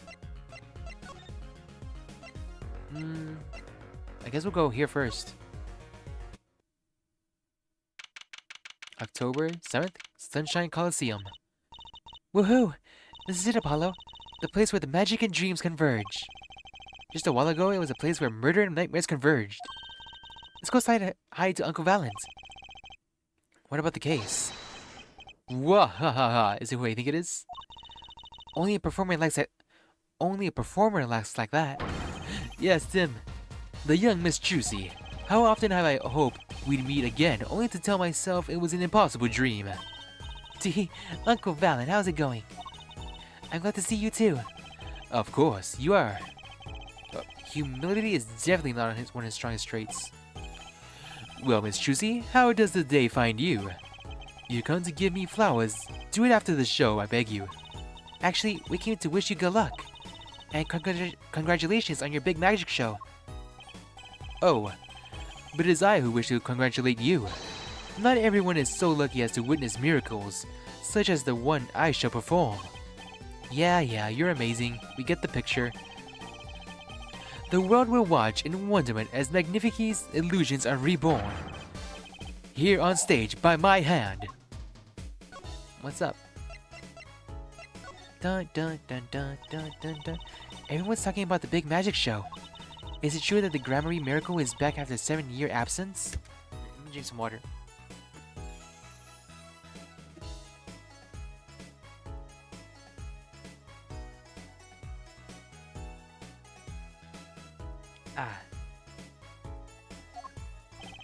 Miss Chusi, I must apologize. This show and this honor should have been his. Daddy. My co-magician in training, Zach Gramarye. If that terrible thing hadn't... It's okay.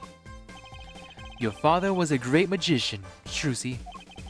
If he were alive, then I, Valen Gramarye, would have been proud to stand upon this stage as his assistant. Whoa, he was that good? Thanks, Uncle Valen. You know, I'm happy you're doing the show. To think we get to see the great Magnifice's illusions again. She's really looking forward to this, isn't she? So who's this Magnifique Gramarye? My mentor, the magnificent Magnifique Gramarye, was a true deity among magicians.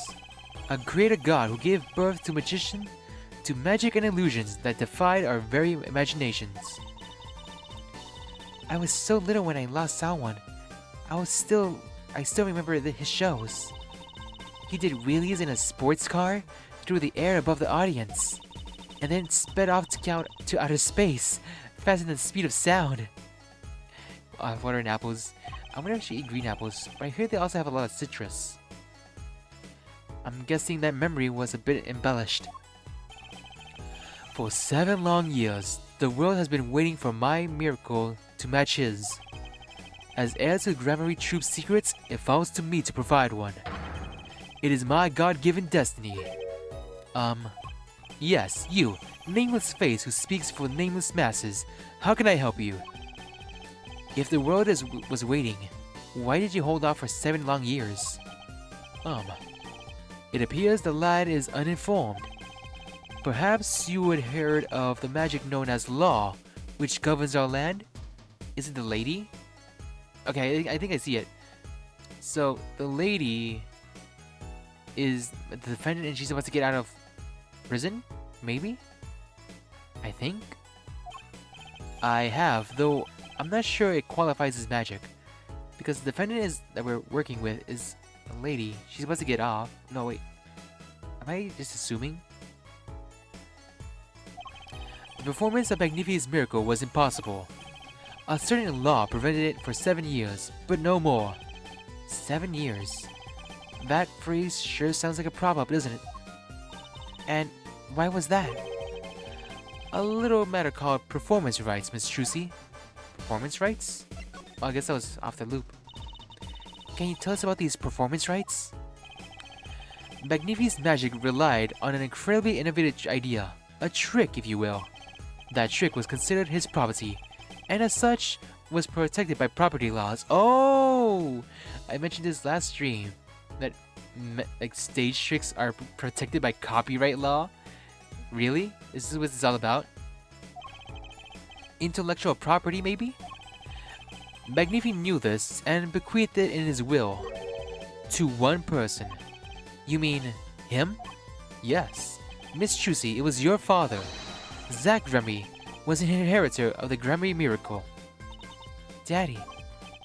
Yet, as you well know, he is gone. He disappeared suddenly 7 years ago. I think I see where this is going. Once a person is classified as a missing for a certain period of time, they're considered legally deceased, correct?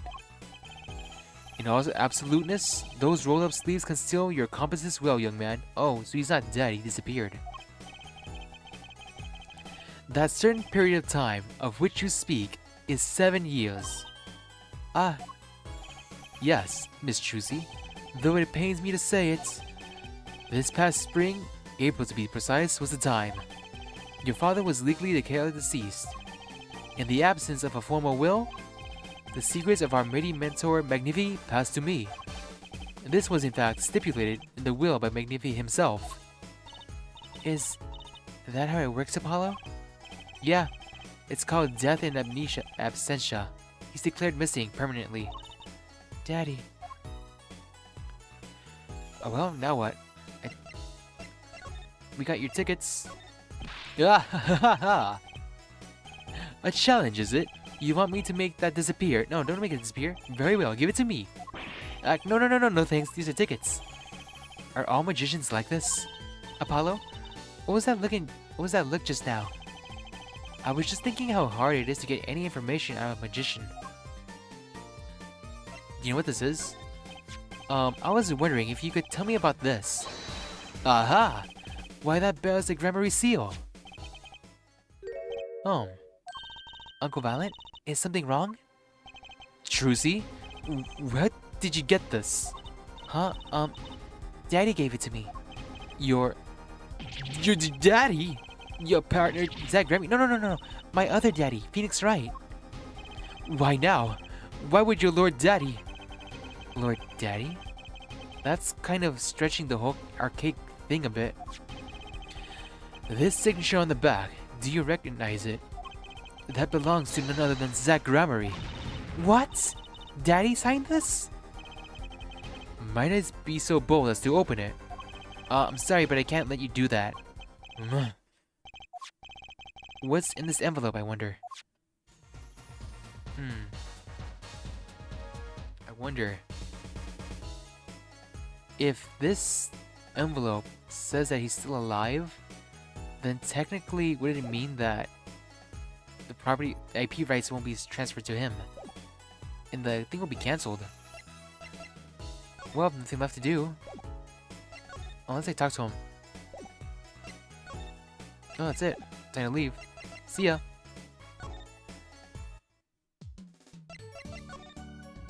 Sunshine Coliseum. Oh, I just went there. I need to go to the station. So who's my defense? Who is it? October 7th. Detention Center. Visitor's Room. That's 20 minutes we've been waiting here. 20 minutes! Maybe I should complain? I'm sure that guard has better things to do than stand there pretending he doesn't see us. You know, the minute we get angry, the climb will show. It always works like that. Like shouting, "Oh, waiter!" and they're standing right behind you. Oh, guard! Is our climb going to be much longer? What are you talking about? Haven't you restarted the meeting yet? Huh? No, we're over here. Oh, who are you? Eh? Where did you come from?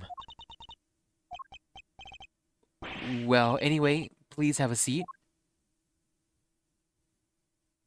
Oh. She looks like she's really, really quiet. And she's staring off blankly into space.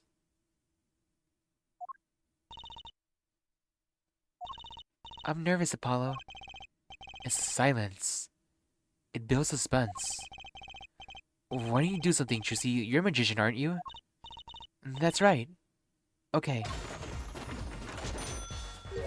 I'm the amazing Mr. Hat.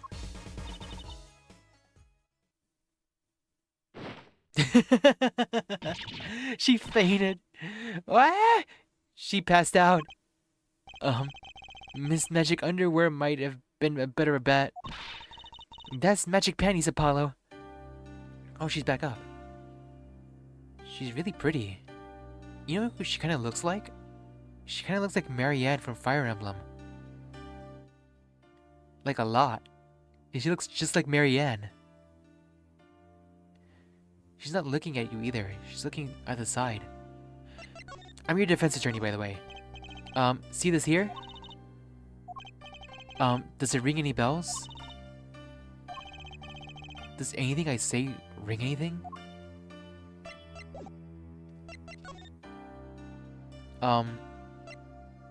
Hi. Hi. Well, I'm your defense. I really think it has to be fate, you know? And by fate, I mean destiny. Did you know I'm a good with astrology? Tell me, what's your sign? I can tell you mine if you like, Apollo. No, never mind. I just got carried away there. I seem destined to get difficult clients, it seems. She's tight-lipped. It looks so sad, too. So, what's your name? Oh, right. I'm supposed to introduce myself first. I'm Apollo. Apollo Justice. And I'm Trucy Wright. I know. This is getting nowhere fast. Case? What are you in here for? Hey, I know. Maybe you can tell us what happened. I'm your defense attorney, after all.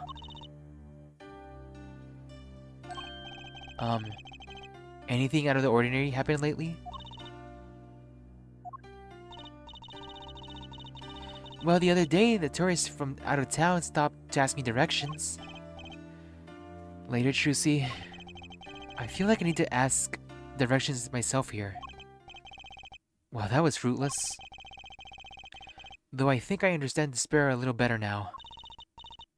You did it good, Apollo. Huh? What's that? A hand?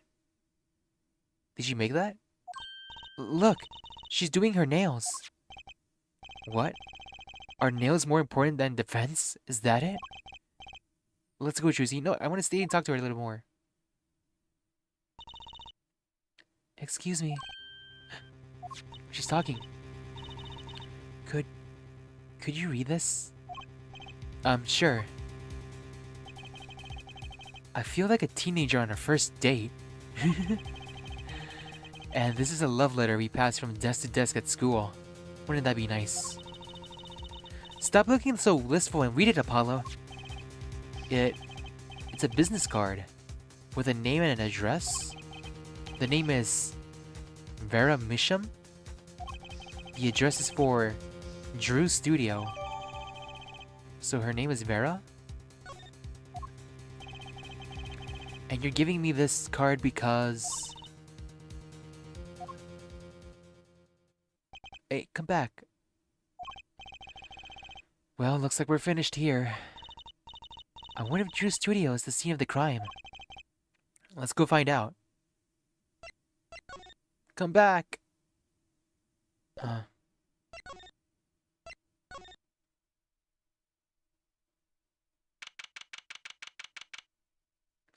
It's a very painty place.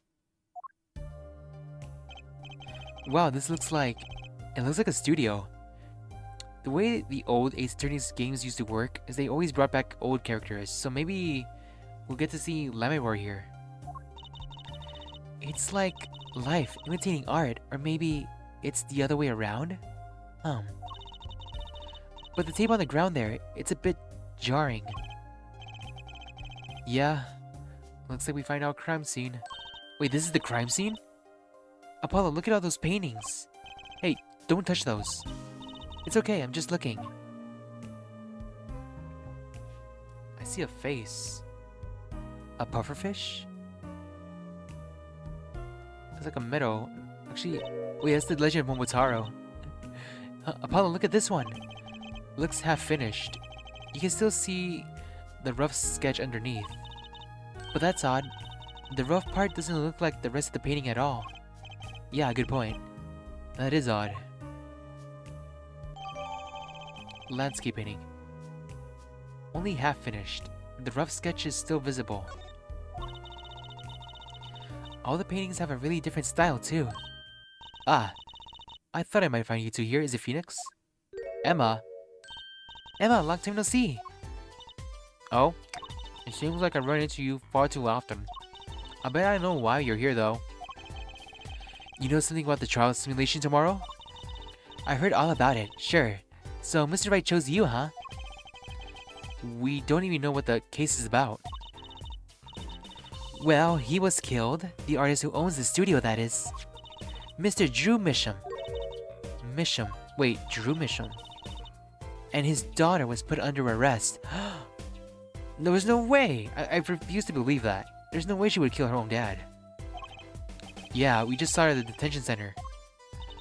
It was funny though. She seemed more like a victim than the kind of person who could commit murder. You don't say. Not even by poisoning? That's how it was done, you know. Poisoning is a common way to get the job done when the murderer is a woman. Poison? Anyway, Mr. Wright told me you'd be coming.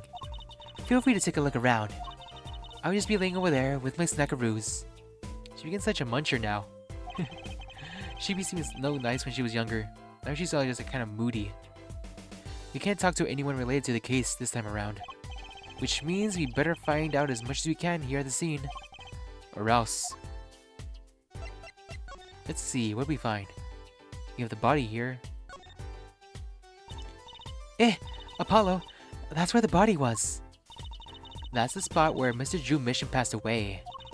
He put the coffee mug to his lips and the next moment, there's quite a bit of paint on the ground. See that half-painted painting there? He must have been working on that right up to the moment he died. Wow, a true artist to the end. Or maybe he started it like a year ago and was procrastinating. What else? I can move over here. Whoa, what's all this? Science stuff? Is this desk for painting, Apollo? That would be a drafting table. Drafting? Basically, it's a tool for making precise diagrams. Wow, painting is harder than I thought. Why would a painter need a drafting table? Was he an architect too? What's all this oxygen stuff? Let's take a closer look at this desk here. Oh, the desk. I was pointing at the oxygen. Weird. Pen? Hey, Apollo. What's this feather thingy? Isn't that a pen? Like an old-fashioned quill pen? But it doesn't have a pointy end. That was most likely for sweeping detritus off the desk. Wow, you sure know a lot, Emma. Bold and scientific. That's my motto. Exactly what about was bold and scientific? The photo. It's them. So this is Drew Misham? And this little girl must be Vera. Yes, they took that some time years ago. They look close. A happy little family. Until you arrested his daughter. I didn't do it. I'm defending her. Oh yeah, they were talking to Emma. Ah! Look, I was personally against that, okay? She just didn't seem very suspicious. Scientifically speaking. Uh-huh. Right. How about this book? Is this a journal? Wow, talk about a clue. Let's read it. You're not supposed to read people's personal journals. What is it, Apollo? He didn't write the name of the killer, did he? It's new. He didn't write a single line. Ah, you had me going there for a while there. And this mannequin. Something about the way that figure is posed. I've seen that pose before. It's you, Apollo. See, you're making one of your flamboyant gestures. Objection. There is something behind the furniture? I'll look right now. Please, I'm a professional. I wonder it's posed like that. Coincidence? Behind the furniture?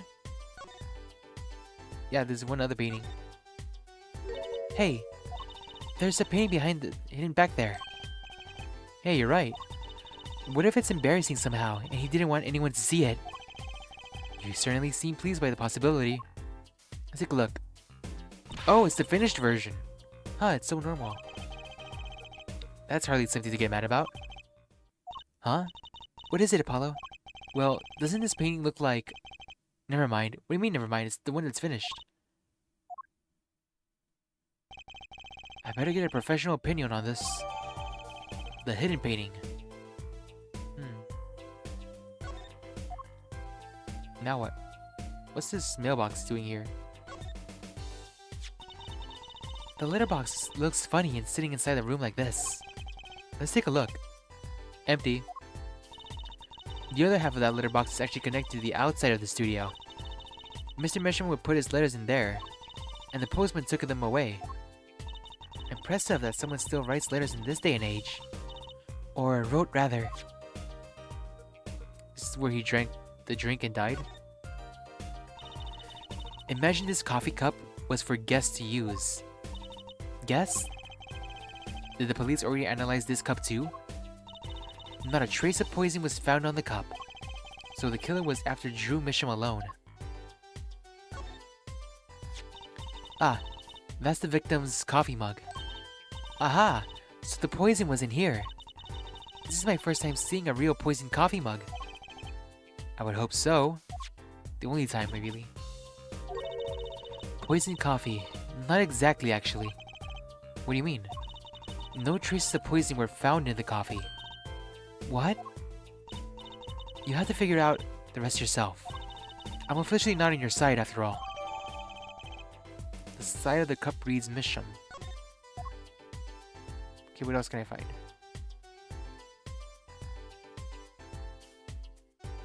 Nothing else over here? What are these filing cabinets? Look at all these paints, Apollo. There's so many. He's got like 20 kinds of red. We can repaint your suit, Apollo. How about the shade of green? A green suit? That'll be enough of that, thanks. Where's this machine? What's this all equipment for? It doesn't look very artistic, really. He had everything from a lathe to a laser cutter. A laser cutter? Looks like he was ready to work on the metals and woods, too. Though his equipment's a bit old, to tell the truth. Why would a painter need all this? From the dust, I'd say he hasn't used this stuff for years. This corner doesn't fit with the rest of the studio. Maybe it's a repurposed studio. So the question becomes, what was here before? Oh, do you think I could borrow this? I want to cut a quarter in half to make a trick coin. This is a crime scene, Trucy. But these cost like $50 at a magic shop. Mouse and keyboard. That's it. I guess I can talk to her. The victim. So this, Mr. Drew Misham was some kind of artist? Apparently. Did a lot of illustrations for books, I hear. Had a lot of female fans too, for what it's worth. Oh, well, I guess his stuff is kinda pretty. Like that oil painting over there, for instance. Yeah. That wasn't one of his illustrations, actually. Huh? So, was it a standalone painting or something? Is that what she meant? He was an odd bird, Misham. Hadn't shown his face to anyone until the end. Wait, nobody knew his face? What do you mean, to anyone? He was always locked up in here in his studio, apparently. His only connections to the outside world was through letters he put in that litter box there. But what about his daughter, Vera? Letters? Do people still write letters? What do you mean, Apollo? I mean, when was the last time you wrote a letter? Do most people use email and stuff these days? Not Mr. Mission. Couldn't stand technology, it seems. Well, there's a room of technology right next door. He did everything by mail. Maybe he thought that was the way more artistic, you know? A lot of evidence already.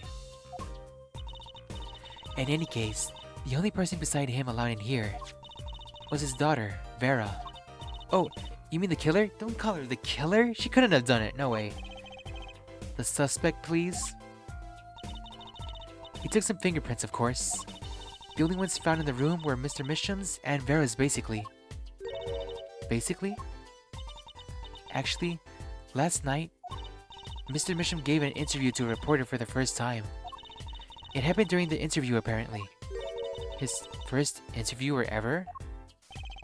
Could you tell us more about what happened the night of the murder? So he died during an interview? Who was with him? Like I said, Last night was the first time someone from the outside came into his studio. I guess mysterious painters who never go outside make for good articles. And it just so happened that he died the night of his first interview. There he is. At around 9 p.m. every night, Vera always made him a cup of coffee. Last night, he drank his usual cup of coffee, and suddenly became violently ill, and died. She poisoned him on the night of his interview? Wouldn't the reporter see? He wasn't near Mr. Misham when she brought her father his coffee. He was checking out some equipment in the back of the room. Supposedly, that's why she didn't notice he was there. It was a reporter who called the police, in fact. What? So, she saw him give the cup of coffee, and who is this reporter? I need to know who this reporter is. Because I don't think it's Vera. It can't be her. I can just tell. It's not her. It's my bias. So it has to be the reporter, I bet. Wait, but why is she the suspect? If anyone's suspicious, the reporter. Exactly. Yet the reporter never got near Mr. Misham's coffee. Even Vera acknowledges that. Oh, come on, Vera. Regardless, I want to know more about this reporter. So, this woman, Vera, she's Mr. Misham's daughter, right? Yep, a real sickly girl. Ever since she was little, hardly ever went outside. She did kind of give off of a withdrawn sort of vibe. She was homeschooled by her father, apparently. It was quite a scene when they took her to a detention center. She was screaming about how she died if they took her outside. Oh. That does sound like a scene. In the end, she agreed to leave if she was allowed her good luck charm for company. Her good luck charm? Apparently, she had this charm that magically gives her the courage to go outside. Why can't I ever get a normal client? But why would a shut-in daughter kill her own dad? Don't look at me. So about the poison. It was found to be in his coffee, right? No, not precisely. Not precisely? What does that mean? It means see for yourself, I think. Forensic science? I bet Emma could help us out here, but... Don't forget, Flattery will get you everywhere with her, Apollo. Huh? What are you two whispering about? Well, I was thinking... I mean, what is it that we always do when we run into you at a crime scene? What is it that we always do? Scientifically. Ah, you know me too well. Okay. Okay, meaning that we can get some scientific now? Oh, I suppose. Just this once. Bring me anything you find suspicious and we'll check it out. Okay. The mug. So he says it doesn't have poison in the coffee, but poison in the thingy? So Emma, about this coffee mug. I hope you aren't trying to grill me for information. You know I'm not talking. I suppose you are the detective here. Wait, she's a detective. I just realized. There's no Gumshoe. Where's Gumshoe? I need to see my Gumshoe. Oh. Did he get fired for real? You two take a look yourselves. If you find a clue, I might be unwilling to lend a hand. I think she's going to help us, Apollo. Let's check out this mug, shall we?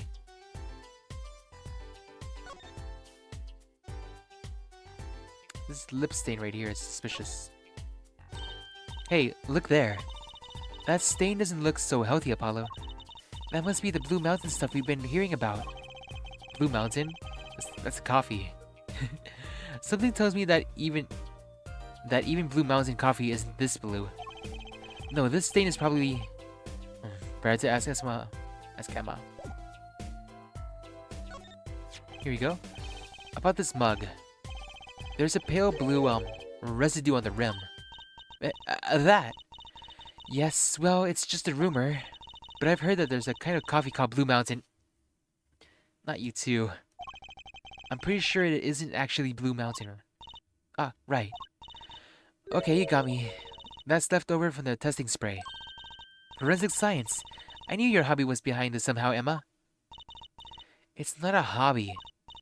So what kind of scientific stuff were you up to? This spray is what? It turns blue when it touches poison. So the poison that killed the victim was on this mug? That's right. See, if it wasn't in the coffee, the killer applied it to the rim of the mug itself. Wow, science is amazing. It certainly is helpful. Maybe Emma would be willing to help us out a bit more. You should be trying to butter her up, Apollo. They say fire will get you everywhere. It's certainly worth talking to her a bit more. About poison analysis.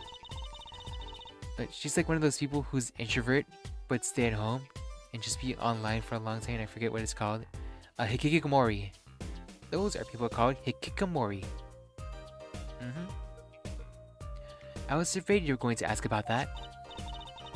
See, the solution is used to test for atroquinine. Atroquinine.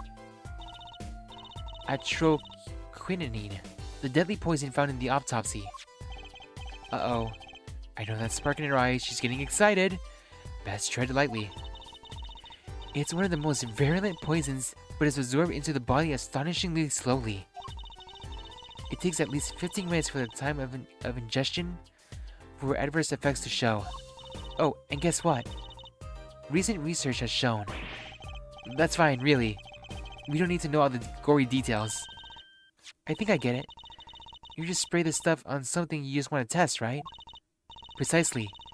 You can't even find the slightest trace of poison with this. I want to try too, Emma. Pretty please? You don't have to ask twice. I already used it on everything suspicious, of course. Hey, let's give it a whirl, Apollo. Ow. My face! My eyes! What are you doing? I was just seeing if I got a reaction off of you. How is this a reaction? Never do that again! I'm not poisonous. I'm a toxic person, but I'm not poisonous. Tell that to those hapless witnesses on the stand. Let's just get down to the checking for real poisons, shall we? See, so I just spray? How about this painting? No. No.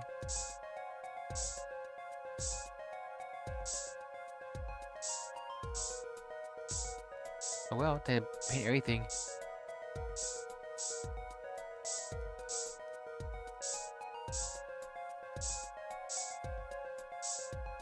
I don't think there's anything here.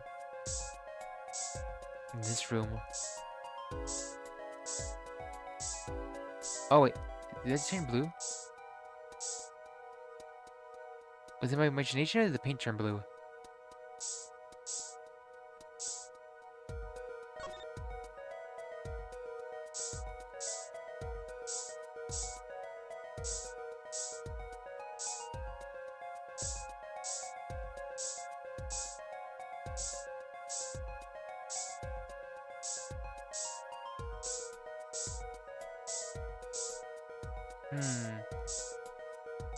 This thing is such a weak spray too.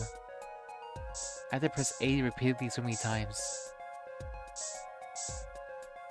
It's not here either.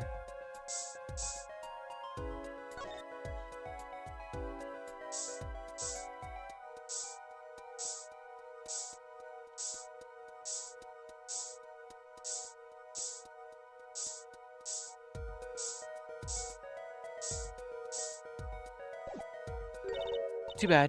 No reaction there.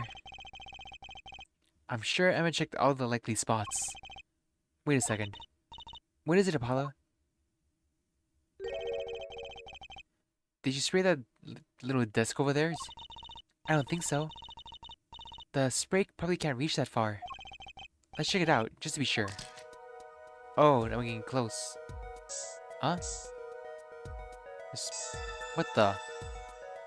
Wait. Why is it this little cube thing? Yeah! A reaction, Apollo. What? Where? The inside of that little cute little frame. Look. Where would you look at that? Nice going, Trucy. I'm known to work magic. Never mind what I was the one who found it. What? I got it on the first try. Huh. Really tiny. What the fuck? Why would the inside of that frame have poison on it? It looks like we found the only place that was poisoned in any case. Let's talk more? No? But why does this thing have poison?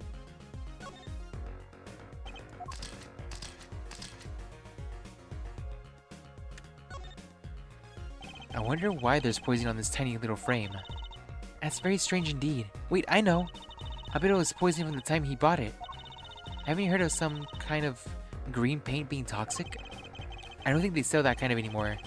And the poison was a Trainer King anyway. A tiny mysterious poison frame. Very suspicious. Okay. I don't think there's anything left for me to do here.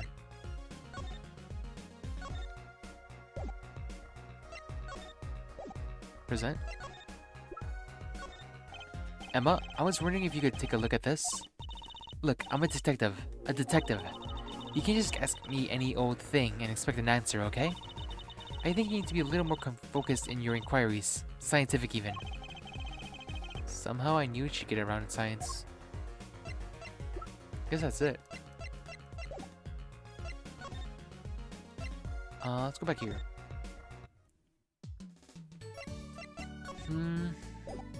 Present. I'm gonna present. I can't present people. Huh. The Shannon Center? Can I talk to her again? You're here to see Vera Misham. Yes, that's right. She's in the medical office at the moment. Medical office? Is she okay? She's just lying down. Said she didn't feel good. I'm sorry, but I can't allow any meetings at the moment. Most annoying clients ever. Don't say that, Apollo. She's delicate.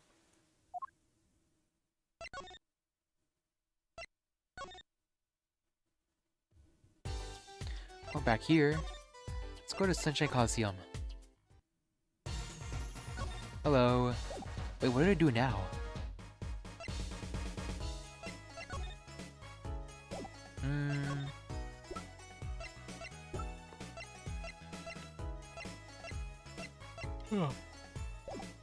It's already getting kind of late.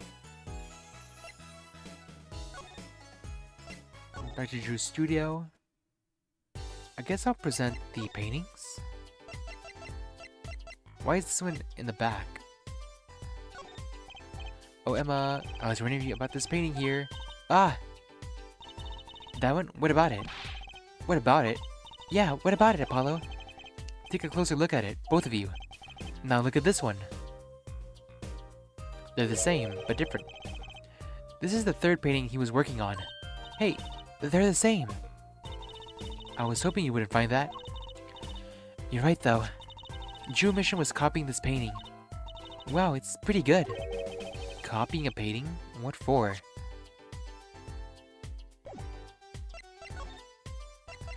Still can't ask her anything else.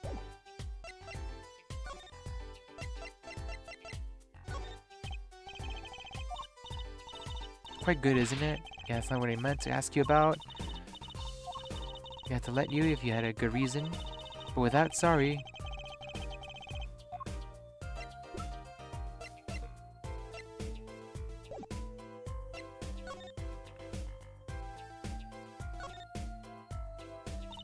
Let's take a closer look. Why are there two paintings identical? It certainly is a bit curious. And a whole lot of suspicious.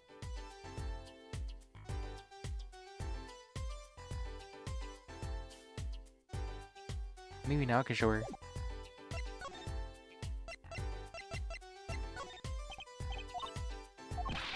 Nope.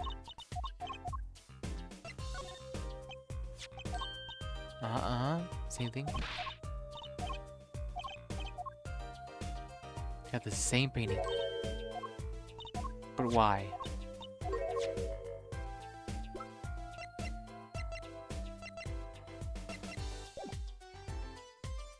Examine the room? What else can I do?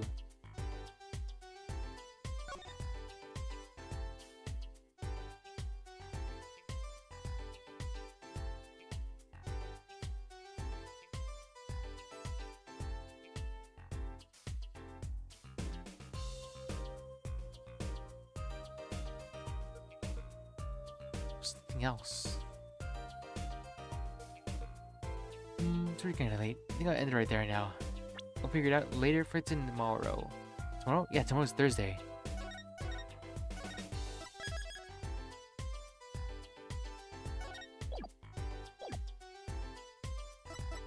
Back to menu. Save. Are we saved? Save again.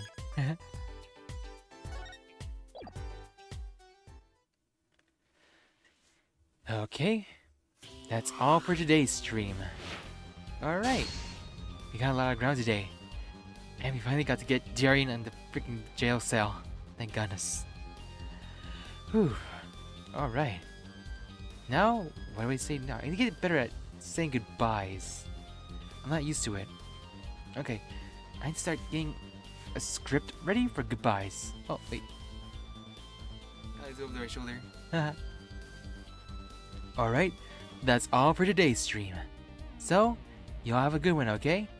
This is the Faded Wood Bureaus is closing soon. Y'all have a good night, okay? You too, Rocks. See ya. Let's see here. Time to move over to the goodbye screen. Stream closing. See us.